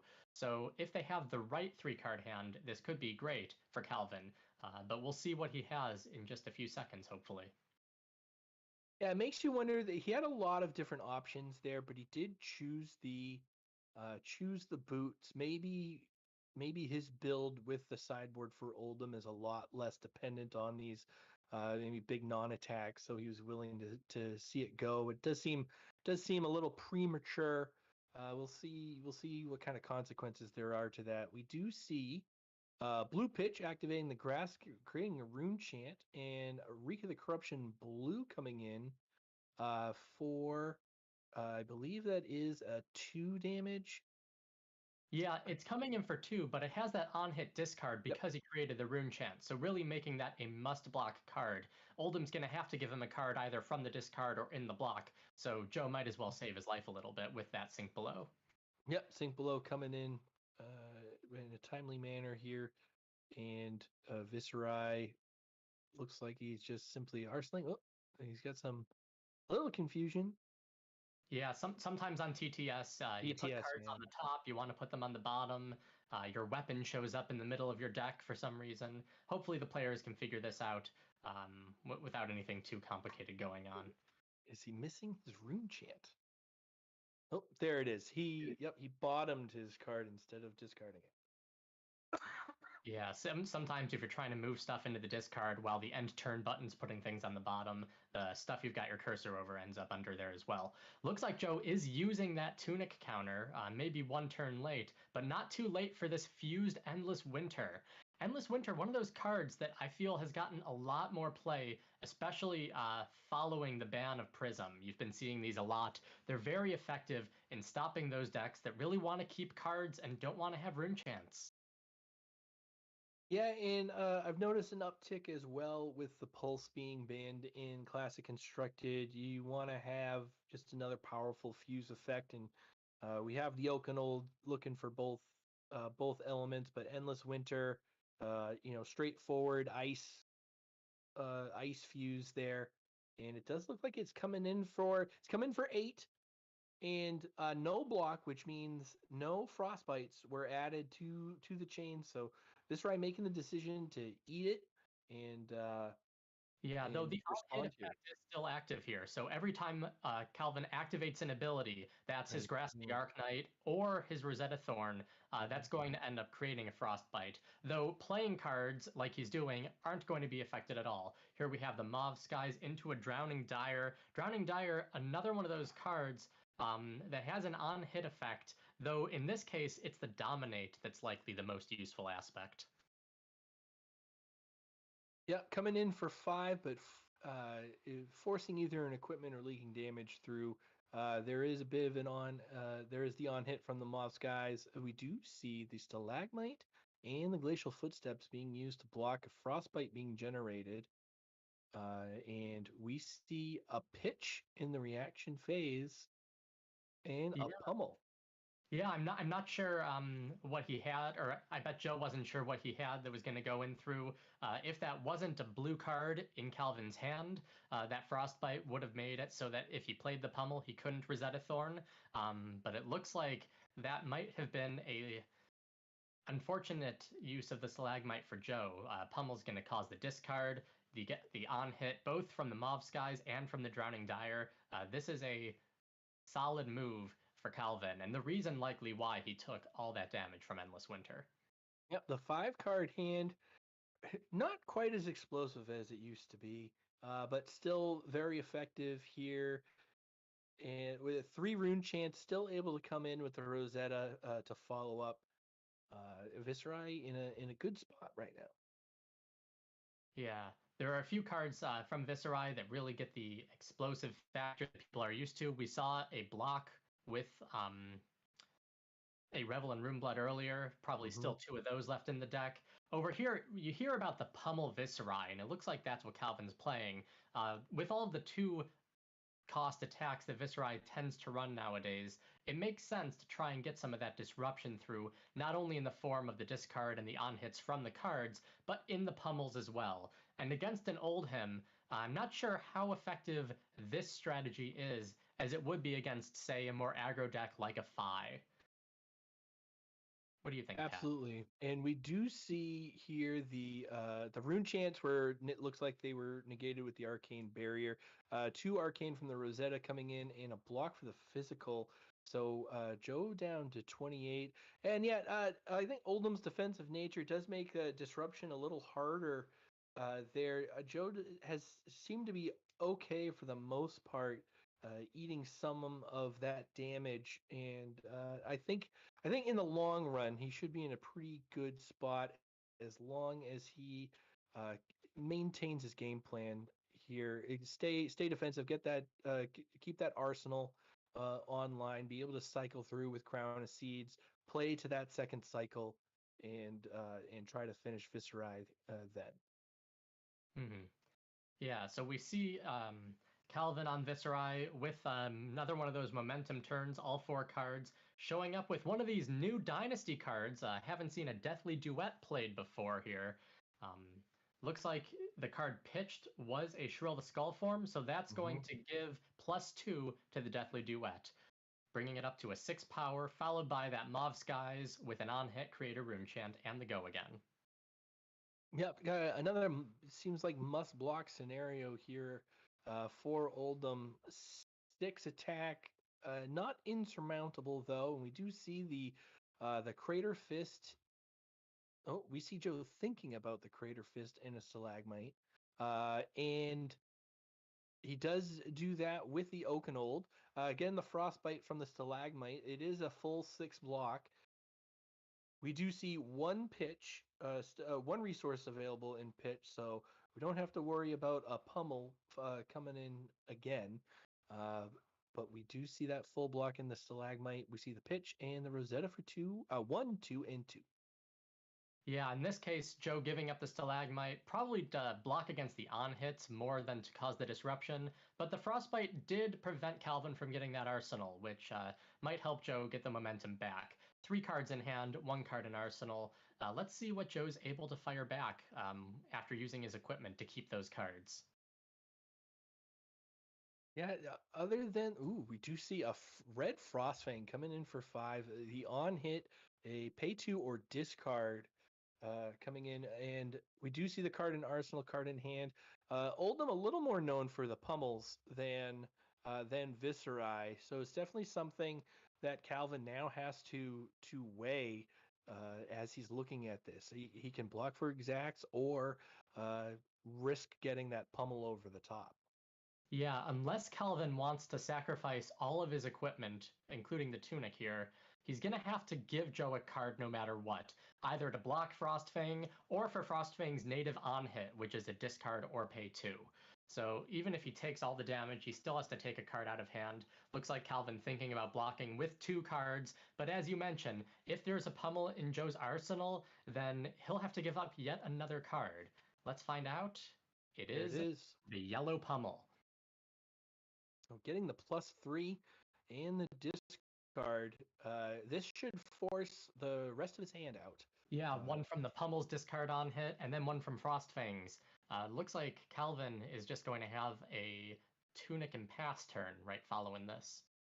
Yep, we see the E-Strike go, and a pummel of his own going. So Oldham winning the pummel battle so far. It certainly seems like a more effective pummel than the one Calvin played the previous turn. It does indeed, and we do see the tunic tick up to 3 and go online.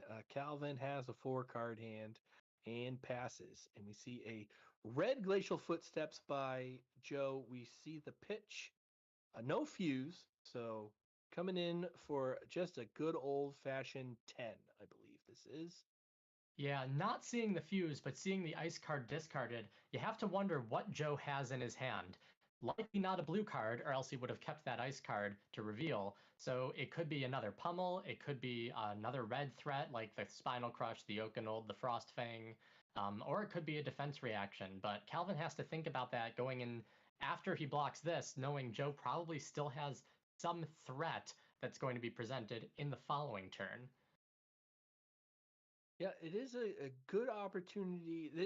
This is effective damage taking. I think being able to maintain most of your hand here. He does choose to block with 1 card. And we do see the Arsenal and Calvin following up with the E-Strike. Yep. And that will come in for 7. So choosing the +2. So 3-card hand, E-Strike, sinks 1, has a card in hand, no go again. So that'll go right into Arsenal. Eating 7 with a block and giving 7 back. Parity, right? Parity in that trade. A pretty even trade there. Yeah, a pretty efficient use of cards. Joe spent 3 cards, dealt 7 damage. Calvin using 2 cards to present 7 damage himself. The life totals, despite Joe having a few power turns right there in a row, are still very close. So at this point, I would say it's still anybody's game. Yeah, the mid-range strategy of Viserai, or at least the apparent mid-range strategy of Viserai, it seems to be keeping him in there. It is, we talked about the pummels being a little less efficient on the Viserai side, but we do see Oldham giving up 2 red cards, and we see an ice pitch. So no Arsenal from Viserai, and that does matter here. Yeah, the ice react is super useful. You know, Joe saw that Calvin didn't block with that card, so he could put it in Arsenal. Well, Joe doesn't want that in Arsenal if Calvin wants it in Arsenal, so just make him put it on top. Yes, sir. And we see Calvin ends his turn. Joe comes back, pitches an ice card for the Winter's Wail for Frosty. The Frostbite beaten threatened. Joe blocking with an Endless Winter and a Spinal Crush in that last exchange. Some big, powerful red cards going into the discard pile. And Calvin thinking. We like to say here at the Combat Chain, thinking long and hard about his next move. Makes you wonder what he's got there. If this is where he throws equipment on, or if he's willing to give a card and get a Frostbite. Yeah, the Frostbite threaten from the Winter's Bite is just so efficient. With 1 card from Joe's hand, he can threaten not only the damage, but a breakpoint that would take more than just 1 card from Calvin's in order to prevent a Frostbite, which is basically a breakpoint in itself on Calvin's turn. A lot of Calvin's cards we've seen cost 2. If he wants to use those and swing with Rosetta, he needs to either pitch a blue or have 2 cards if he's got a Frostbite sitting around. That is a very good point. I myself were not thinking about it like that, but that is true. I like how you're presenting the card economy here. Thank you very much. Yeah, especially when you're seeing, Joe's seen pummels in this Viserai deck, so he knows that there's going to be probably more 2-cost cards than the average Viserai build. We're likely not going to be seeing as many of those 1-cost or 0 costs. And here we do see Deathly Duet, another one of those 2-cost cards using to be blocked. We'll see what he kept, because he did get the Frostbite over there. Does have Frostbite. We do see a blue lead the charge and a Become the Art Knight pitching to pay for it, followed up by a yellow Shrill the Skull form, creating the Rune Chant, coming in for 6 and an action point. Yeah, and I believe that takes that I did. That takes the resources. All the math I did, I totally missed the Tunic being at 3 right now. So despite the Frostbite, Calvin's still going to be able to come in with not only the Shrill of the Skull form for 6, but then Rosetta Thorn for 2/2 and that rune chant that Viserai generated.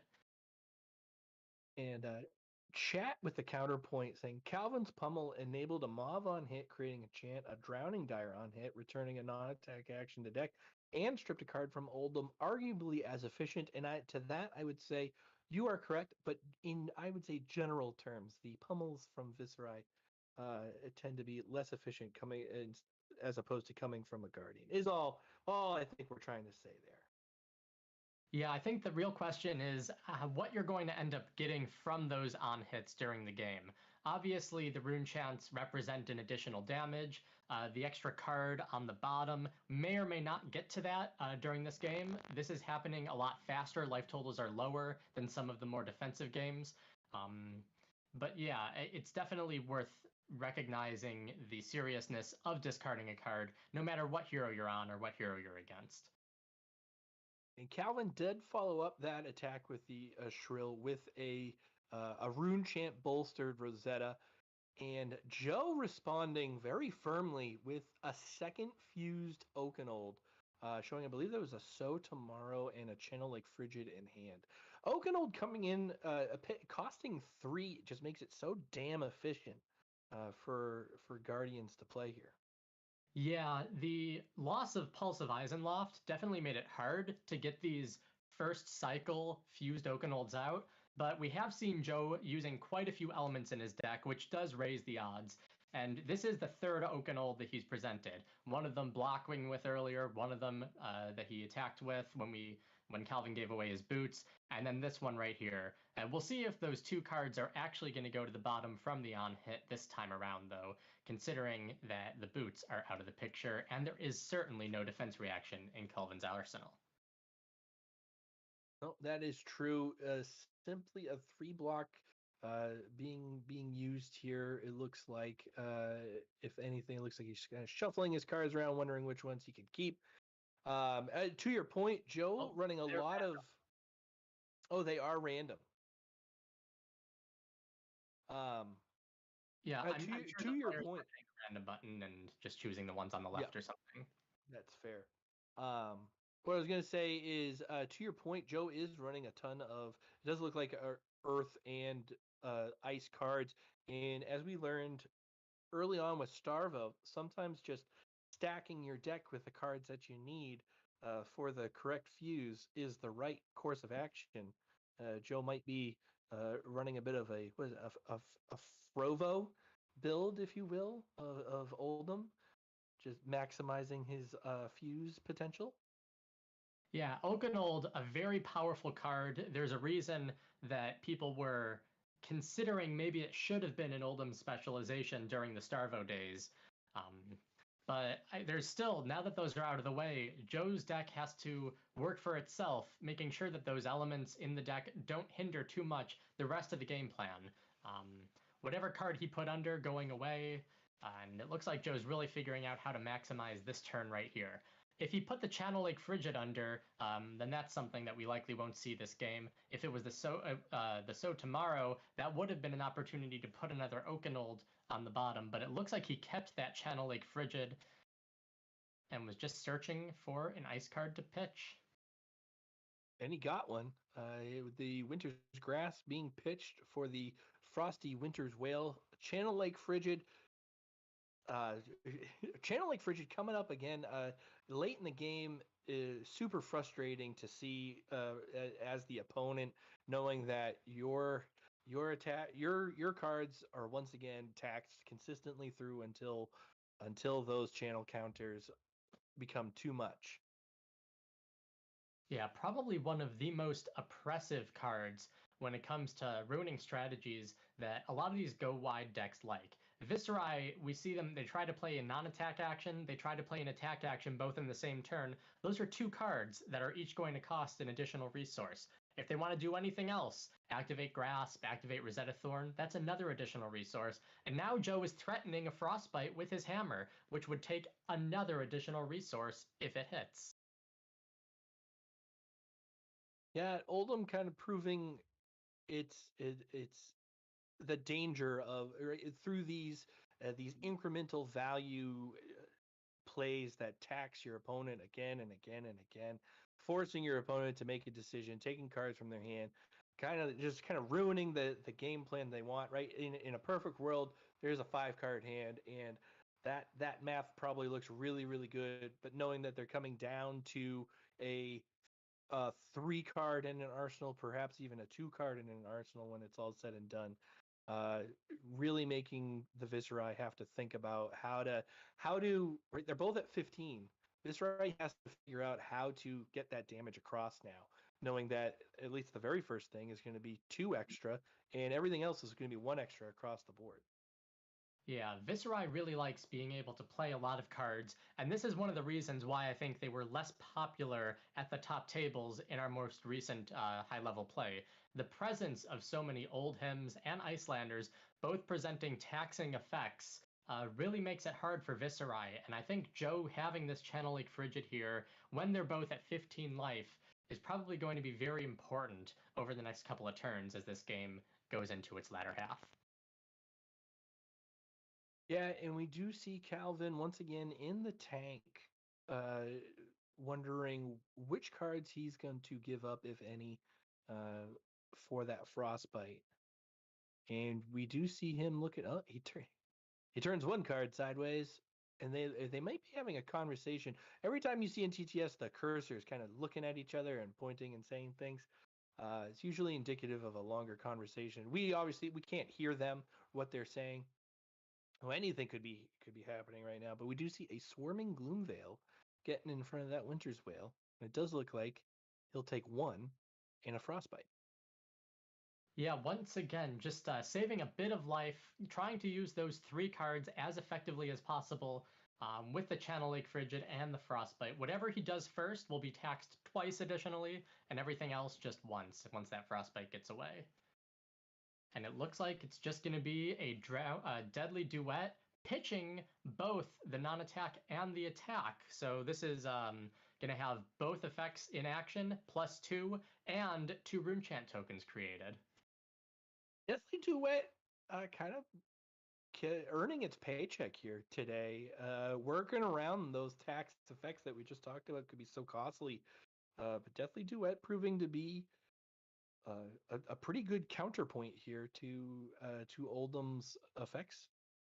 Yeah, there are some times, not as frequent as when they aren't, but there are some times when having to pay additional resources can actually be a benefit. And it looks like this is one of those times where maybe he would have been able to actually play that Revel in Runeblood, but because that wasn't an option this turn, being able to pitch it on top of the Shrill for the Deathly Duet at least gets him 2 free Rune Chants on top of a 6-power attack that Joe is taking to the face. Is Joe going down to 9 here? The Viserai Oldham matchup, I think maybe a lot closer and a lot more damage leaking through on both sides than I think maybe originally anticipated here. Oldham on the wrong side of the life totals, but does have a 5-card hand, and I believe he'll be his tunic will be online when he starts his turn. Yeah, we'll see if he actually ticks that tunic or if the players are just discussing something in the meantime. Joe taking a quick look through the graveyard, possibly doing some math, figuring out what are the odds if he does something like a Crown of Seeds at the end of the turn. We see, is this a Crater Fist activation? Oh goodness, it is a Crater Fist activation, giving the next Guardian attack with Crush, I believe, +2. That's and right. Then Spinal Crush coming in for 11. You don't often see Crater Fist being activated. Usually people say it's 3 life. That's the card. But here it took all of Calvin's hand. If this thing had its Crush effect, it would negate all of the Go Again. Viserai loves to see Go Again. And it looks like 11 life when you're at 15. Not so much that you want to take it and try and strike back with the Crush. So Calvin just blocking with all of his hand. Still has at least 4 block in equipment on top of the tunic there, and an extra block from the grasp if he does it twice. So you don't just want to look at the life totals on the counters. Calvin does have a considerable life advantage here, so I think he just felt comfortable taking a turn off not letting that Spinal Crush get him too far down. Never in my days of broadcasting would I have expected to see a Crater Fist activation. People remember where you were this day, as I sure will. Well, They I'm really my did. home office, so Right, right. As am I. But it did, right? It was probably the difference between a 2-card block and a 4-card block. So really paying dividends here when it's all said and done. yeah, Calvin really he chose to use all of the cards in his hand. Didn't even want to keep a card, use an equipment, swing with Rosetta. I guess he just decided that I didn't get a read on all of them, but it looked like a lot of non-attack actions over there. There's Just that it definitely wasn't worth two keeping mobs, them. guys. Yeah. He still has 2. He's got 2 rune chants. He's got 5 block and armor still in play late into the game, and that's really best case scenario. We see the boots block early, not necessarily affecting him as much as we might have thought, but who knows? You know what kind of funny turns he could have been building had he the boots still around. We do see a Crown's activation without the tunic. So he does pitch the Blizzard, has 2 float, does cycle a card, left with 4-card hand now, 2 resource floating. Yeah, it depends on what Joe's doing. Sometimes you know you're going to pitch that Blizzard no matter what, so you might as well get the Tunic out or get the Crown of Seeds out of it and keep that Tunic resource up for later. He's got 4 cards in his hand and 2 resources on the board, so there are potentially a ton of things that Joe could be doing this turn. And what we're seeing is an additional 6 pitch for a Glacial Footsteps. This is coming in for 8 with 2 resources up. So that's threatening that the last card in his hand is a pummel. And if so, that could be a pretty scary thing from the Oldhim. Right, Calvin now has to decide. So it's not fused, so it's not dominated. So once again, Calvin given the choice of a bit of a gamble. If he doesn't block, of course, that is lethal, potentially lethal. You have to respect the +4 attack on the red pummel being the maximum that could be had here. But the 2 float indicating that pummel is there. We do see Calvin at 12, so potential lethal presented here. I think now's kind of the time where probably looking to see how much of his equipment he can put in front here and preserve his cards for the clapback. Yeah, this is the question. We know that Calvin has at least 1 Sink Below left in his deck. I haven't been keeping track of how many turns that we've played, but there's a chance he has it back in his hand as a counter to a pummel that Joe might play. But otherwise, he really has to think, how much does he want to keep, and how much does he want to give, and how much is he willing to risk if there is another pummel. We've seen Joe present at least a few colors worth of pummels, I believe. As the spectator, I can't view the graveyard, but I remember seeing a yellow for sure. Usually if there's yellow, there's also red, and you never know if you might see blue on top of that just because they're so easy to pitch. For sure, especially seeing those Frost Fangs there. There have been those builds kind of make their presence known here, where the ice attacks can be very disruptible, and you throw a pummel on top of them, and they can just make your day a lot worse. Usually, you see the rainbow pummels coming from there. Haven't seen a blue one yet, but wouldn't be shocked to see one in there. Yeah, it looks like Calvin has 1 card that he's indicating he may choose to block with, but nothing put on the table yet. Oh, and we do see he bounces it like a basketball. Yeah, Spellblade Assault for sure. Maybe the Crown of Providence. Maybe another card from hand. Definitely one of those blocks that he's giving the full consideration. These matches untimed, so there's no real problem or penalty with this as long as the state of the game is being kept. But it looks like Joe didn't end up throwing a pummel and chose to arsenal that last card in his hand. Alan has to be breathing a bit of a sigh of relief. Did not give up equipment, did not give up more than 1 card. Joe Joe had the threat of a pummel, did not use it.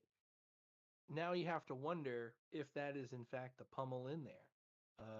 if he keeps that card in arsenal staying there, does it present as much of a threat? Do you think Joe was just waiting for the perfect scenario and this wasn't it? He wanted either no cards blocked or all cards? There are a few considerations. One of them, the more cards Viserai has, the more Viserai can do. So if he were to pummel and that could get cards out of Viserai's hand, make this turn less damaging, that's one factor. On the other hand, Joe might just, if it was a pummel, be saving it for a game-winning turn. Once you get to that defense reaction stage, it doesn't matter how much equipment you didn't block with. They're over to the side if they're over there. So really, Joe just trying to make the best use of what he has, and if it is a pummel in his arsenal, then that could very well be what takes that 7 down to a 0 later on.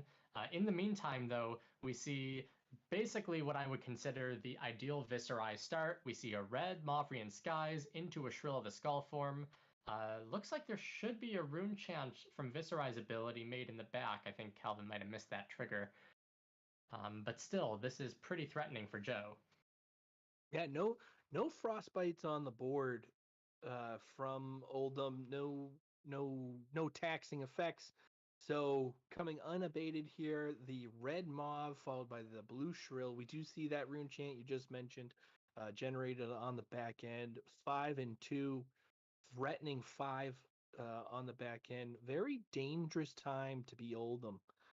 Yeah, right now. we saw Calvin really take his time figuring out his blocks that last turn. If that's a Revel and Runeblood in hand, this could be not just 5 additional damage coming in, but another 10, I believe.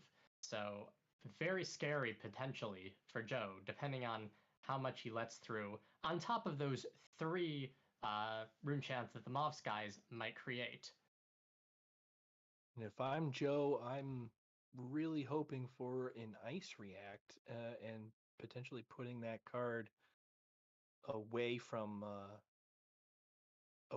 Arsenal being able to be used. But we do see Calvin coming in with the Rosetta straight away, so no threat of the Revel following the Shrill, but we are coming in for 5 after a successful 5 block. Yeah, Joe blocking 5, but those 5 are really blocking 8 just because they're preventing 3 rune chants from showing up. Mm-hmm. So probably the best use of a 2-block pummel aside from playing it that Joe could ask for. And then he just has to deal with the rune chant and the Rosetta Thorn here. Not a Revel and Runeblood played at least. So Calvin is going to probably put that in Arsenal, and we'll see how many cards Joe decides to use versus keep to come back with on his turn. Yeah, Joe with 2 cards, potentially going down to fewer. He's going to be doing the same thing now that Calvin was. He's got to think about his selections here and what he can bounce back with. And it'll be interesting to see if he goes. If he puts a card down to block or pitch. He does have some arcane barrier abilities, and we do see the tunic being used. There it is for Arcane Barrier 1. We do still have 2 Arcane from the Rosetta. We are taking 1 and I believe that is 1 and 2 Arcane from Rosetta. Don't forget, I believe was the Crown of Seeds still floating prevention there? It looks like that is that did take 1 of them. And so the Rosetta physical still on the table. Yeah, Joe making the decision: does he use both the cards, or does he block with one of the cards in his hand, prevent 2 damage, or keep it in Arsenal on his turn? At this point, Joe is most likely just going to be swinging with the Winter's Wail. There isn't much that Oldham likes to do with 2 cards other than Arsenal the second one. And it looks like Joe is taking that damage, going down to 6 over to Calvin's 7. Calvin still with the Crown of Providence, with the Grasp of the Arknight, no -1 counters on it, and with Tunic there. So Calvin in a pretty solid position. I would be happy if I were the Viserai player at this point in the game. Yeah, I believe I would too. Oldham seemingly on the back foot here. Running out of options in a vanilla a gentleman's 4, if you will, a warm 4 coming with the Winter's Wail. No frostbite effect in play here. Yeah, where I come from, it's either the Warm Hammer or the Frosty Boy. And with Macho Grande pitched, this is a Warm Hammer. So 4 damage, still considerable, but certainly nowhere near as potentially threatening as were it threatening the Frostbite. A tepid mallet coming in for 4. This is where if Viserai does have a sink below or some way to make this a 1 or less card block just for quality of life sake, and it does look like a 2 block using the Grasp of Arknight, so taking 2 down to 5. Viserai now with a 5 card hand showing Mauve Skies Blue to start it off, and a red Drowning Dire now with Go again, pitching a blue, floating 1, creating a rune chant on the back end. That rune chant does say, I'm sorry, that Drowning Dire, if you've created an aura this turn, it gains Dominate. So this is coming in for 5 Dominate. And if it hits, you get the non-attack action from the graveyard to the bottom of your deck. Yeah, the last time we saw Drowning Dire, it was followed by a Pummel. So we'll see what Calvin has for the rest of this turn. All those cards, 2 cards left in his hand, 1 resource floating, and the Tunic over there. The on-hits from the Mauve Skies and from the Drowning Dire together, not something that Joe wants to see. It's hard to prevent Mauvrian Skies when you're seeing a dominated attack. Yes, absolutely. Wondering what Joe has in his hand. Hasn't used an Earth React on part of his ability yet this game. As in fact, I believe used the Ice React either once or twice this game, but not really utilizing it too much. But needing those cards to get in front of some of these attacks here. Mm-hmm. Yeah, Joe blocking with a red Glacial Footsteps, one of those cards that's very powerful, especially in the late game. But Joe has to not only worry about how he's going to strike back, but also how he's going to live through the turn. Viserai presenting, 5 damage with this card, at least another 5 on the board, and that's not even counting the 2 cards in his hand. Yep, Viserai, foot on the gas. I believe Oldham contemplating what else is happening there. Ooh, and we do see the Pummel. Yeah, Pummel pitching the Enlightened Strike, not using the Tunic resource, and not having an arsenal here. But Joe, it looks like, what's he got there? Is it the Crown of Seeds? Yeah. Yeah, he's activating the Crown of Seeds now, so he prevents 1. Digging, one would imagine, for a potential defense reaction or Earth card to pitch. Yeah, one card that Oldhams tend to run a few of that we haven't seen from Joe this game is Staunch Response. Usually that defense reaction is able to block for a lot when you need it, but probably not anticipating the Pummel build of Viserai, Joe may not have thought it was as necessary to include. We are looking at 9 total being threatened, if I'm reading that correctly. 3 blocking, preventing 1 from the Crown of Seeds, so 4. So 5 looks like it's coming through in a discard, and it is down to 1 using the Tunic. I wasn't even keeping track of the Tunic. The Tunic resource, getting the Rosetta for 2, 2, and 2. And Viserai takes it. All right, so this game going to Colton Holt from Team Shaky Leaf, I believe. Calvin Holt, Team Calvin, Shaky I'm sorry. Leaf. Yeah, Calvin Holt taking it against Joe Colon on Oldham in a very back and forth affair. Andy, give me your thoughts on the game as we just wrap up here. Yeah, well, in general, when you see Viserai and Oldhim on the board, I think you want to give Oldhim a slight advantage traditionally. Obviously, we saw Colton using more cards that are, or using some of those cards from Dynasty that definitely duet for sure. This is something that we haven't seen very much in competitive play because the cards just came out a few weeks ago. At the same time, it looks like Joe's build maybe wasn't modified at all with new cards from the new set, or maybe just because Guardian didn't get too many, it's the same stuff that he's been using over at Nationals, over at World. I have seen more recently the Viserai Oldhim matchups being a lot closer than the Oldhim players are expecting. It's one of those things where because Viserai wasn't as presented in the meta, the Oldhim players weren't as tuned to how Viserais are being built nowadays, and the Viserais have had Oldhim at the top of their mind when trying to build their deck. I think those pummels that we saw were very timely, and they did prove to be, very instrumental in disrupting Joe and in eking over the damage that we need. And ultimately, just the sheer amount of damage that Viserai can put on the board ended up being more than Joe, as Oldhim, was able to block and counter back with. Yeah, it does seem that new card Deathly Duet doing a lot of work in this game. I think negating some of those Oldhim effects and really putting in work.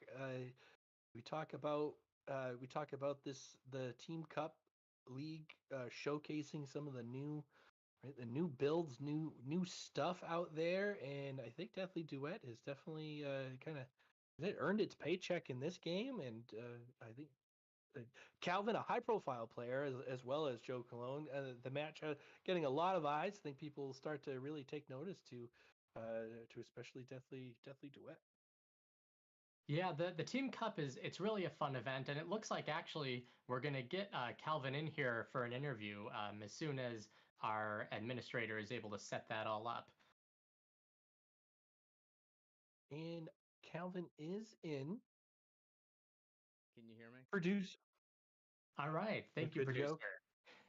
joke. Producer in here. It's something I'm definitely going to have to get used to. Calvin Holt, Shaky Leaf Gaming. How are you doing? Good. How are you, Patrick? Excellent. It is wonderful to talk to you again. Oh, we've run into each other a few times. Yes, we have. Over, Yeah. over time here. Hell of a win against Joe Cologne on Oldham. Give me your thoughts as you decompress here.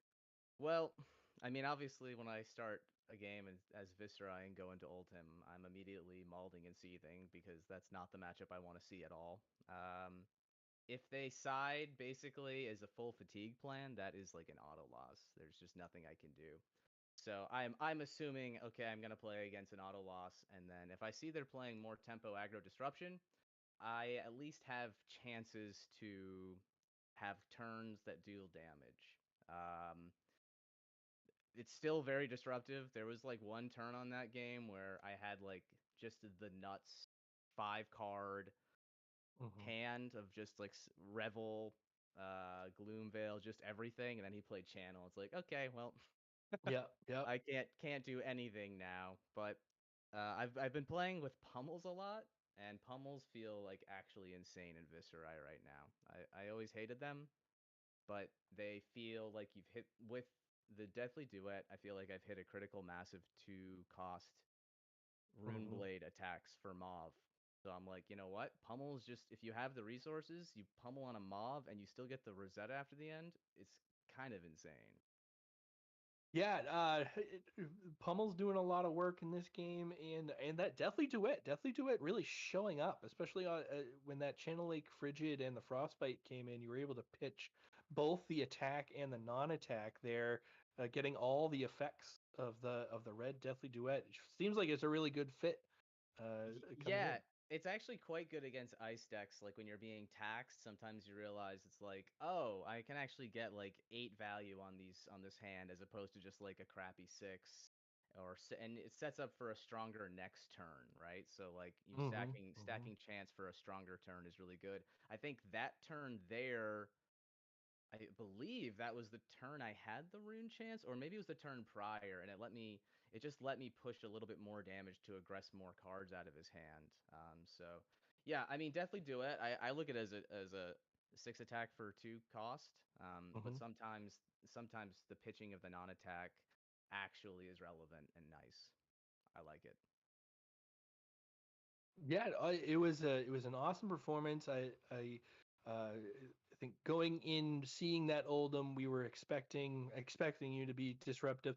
It did seem like you were, but you kept finding what seemed like the timely play at the right time to keep crawling back into that game. And even late when Joe activates Crater Fist for first time I've ever seen Crater Fist being activated, and you dumping your hand to sell out on the block and being able to come back like that. It's gotta make you feel good about your build. Yeah, feels really good. I mean, I've always kind of pivoted from Viserai because I think he's a really fun hero. Um, and I've just been kind of tweaking with like a very kind of boring build in a lot of ways. Like, you didn't see any Mordred tides. You didn't see there's some of the spice and cool synergies are gone, but I'm like, hey, as long as I'm threatening Rosetta Thorn every turn, I think I'm doing pretty well here. Absolutely, a Shaky Leaf now, I believe, evening the score. Yes. 2-2 team wide. One more game to play here. How big would it be for the new this is the new Shaky Leaf The Gaming, rebranded team, right? yeah. The rebrand coming in and making an impact, taking down the Hyperloops in week 1. How big of a win would that be for Shaky Leaf Gaming? Yeah, that'd be pretty good because we kind of IP'd ourselves by playing Azalea, right? It was a good game. It was a good game. A really, really good showing there. But Yeah, yeah. Sorry, I just had to make fun of my teammate for a second. No, No, it that'd was be good. sweet. I would love to. Obviously, it's fun making this a 5-set or a 5 game. So the last match is actually going to matter. I think the hero pick is interesting. I think it's going to be a really interesting final game. Excellent, excellent. Calvin Holt, any parting words here before we bid you adieu? Nah, just keep doing what you're doing. This is a lot of fun. Awesome. Thank you for coming on to here and participating. And No problem. we will be right back here with some final words here on Friday Night Fab Fights here on the Fab Team Cup channel. Stick around.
And welcome back, fight fans. We are here at the end of the night, the Fab Team Cup Friday Night Fab Fight. Adam, that was a heck of a card here. What do you think?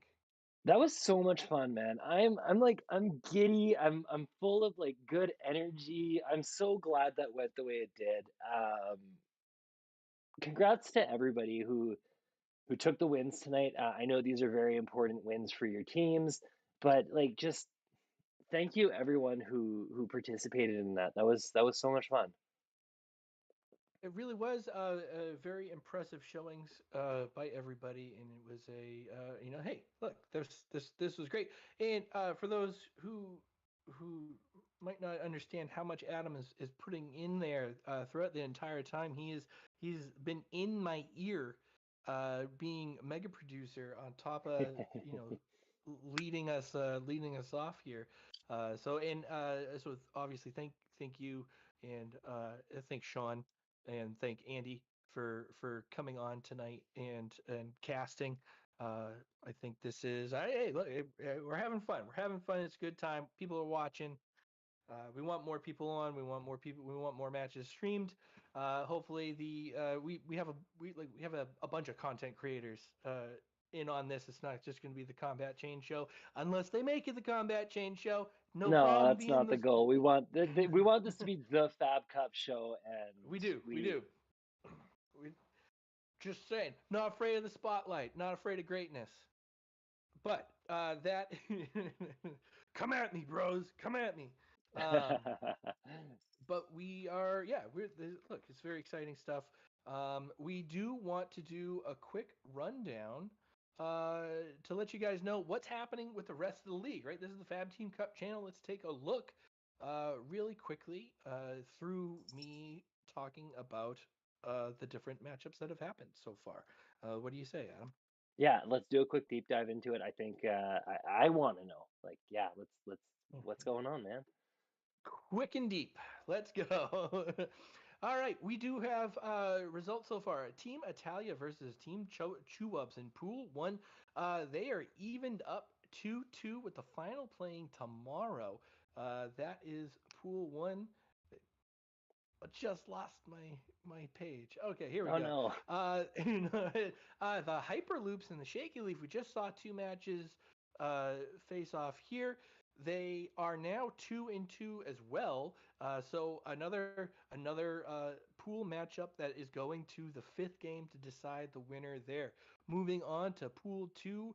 As of me writing this down, the Runaways are over Team Foundry 2-0. They still have three Ooh, games to go ooh, left in the someone's got to week. do the hard rally there. Oh, that's tough. But they are up 2-0, right? One more seals it for the Runaways over Team Foundry. Come on, Team Foundry. I believe in you guys. All right, the commissioner might have to step in here. Also in Pool 2, Team Ascent versus Team Gold splitting 1-1. We have Dagan White for Team Ascent and Kelvin Law taking wins respect for their respective teams. Going to Pool 3, Dice Commandos versus Tavern Brawlers. Again, as of the writing, they are evened up at 2-2 as well, with a fifth game deciding it later, I believe later today or tomorrow. Well, it has to be either later today or tomorrow because the end of the week for these games is tomorrow. So get them in if you haven't played them yet. Also in Pool 3, Jin and Tunic versus Separatist Union. We have the first sweep, I believe, of the tournament. Jin and Tunic taking. I have four games to nil. Jin and Tunic taking it over Separatist Union, taking it obviously after the third one. 4 games reported so far. Moving on to Pool 4, Sneap versus Team Belgium 3-2. Team Belgium takes it over Team Sneap. Sneap getting the first win, but Belgium taking 3 in a row in recorded games to take it there. Team Poland versus Team Brazil, rounding out Pool 4. Brazil up over Poland 2-1. Still have 3 games to go, or I'm sorry, still have 2 games to go in that matchup there. Going over to Pool 5, Card Advantage versus Galaxy Brain. As of this recording, tied 1-1. Still have 3 games to play over there. The Experience versus Magnolia Gaming also split 1-1 with 3 games to go there. Going into Pool 6 is where my writing left off. We do have the card guys 1, 2, 3 taking it over Team Kayfabe cards. Notable matchups there. William Bradshaw over Majin Bay, winner of the Goliath Gauntlet. But we do have Flake over Namvo. Just want to throw a shout out to Flake taking a victory over Namvo on Oldham. Flake on Dash, Nam on Oldham. Shout out to the Flake. That's what happens when you know the guys there. Team Invaders versus the Clout Chasers. We do have 2 games in that series. Invaders up 2-0 of as of this writing, 3 to go there. Going into Pool 7. So I've got Fab Pool Chi- 7 all listed out here if you want to go and figure out Pool 8, Pat. Go In ahead. Pool 7, we've got ours truly Team Combat Chain taking it by a narrow victory against Team Fab Chili. Sorry, I'm so giddy and excited about this all working out, and of course the good feels of our team pulling it through. But I say by a narrow margin. Team Fab Chili put up a great fight. They took it 3-2 and got the point there. And then Team Stroopwafel against Team Fab Chaos. We did have Zane Johnson taking it over Gregory Patelis to get a 1-0 lead there. And then Nikos Tabularis took it over Nia Tran to even out the series 1 apiece. And a third match has been played. And that one left Alexandros Argiriou taking it over Jimmy Nguyen. So Fab Chaos is up 2-1 in that series. Either there's 2 games left to be played or they have not been reporting their matches. That's fair. That's fair. Moving on to Pool 8. We have Team Blue Pitch versus Indy Arsenal. Indy Arsenal up 2-1 as of this writing. And last but not least in Pool 8, Team Rocket versus Team Big Deck Energy also up 2-1 with 2 games to go there. So those are your stats as of Friday night on the Fab Team Cup channel. Yeah, and we will be doing part of our plan to keep our listeners and our viewers in the loop about what's going on with the league. We're going to be doing a weekly end cap update. So that's going to go, it's going to depend on us having all the results. So that'll be roughly either a Sunday or a Monday air. We're still figuring out the logistics on that one, but we are committed to bringing it to you because this is just too much fun. Let's be honest. Hashtag content. But Adam, I think that's gonna do it for us here tonight.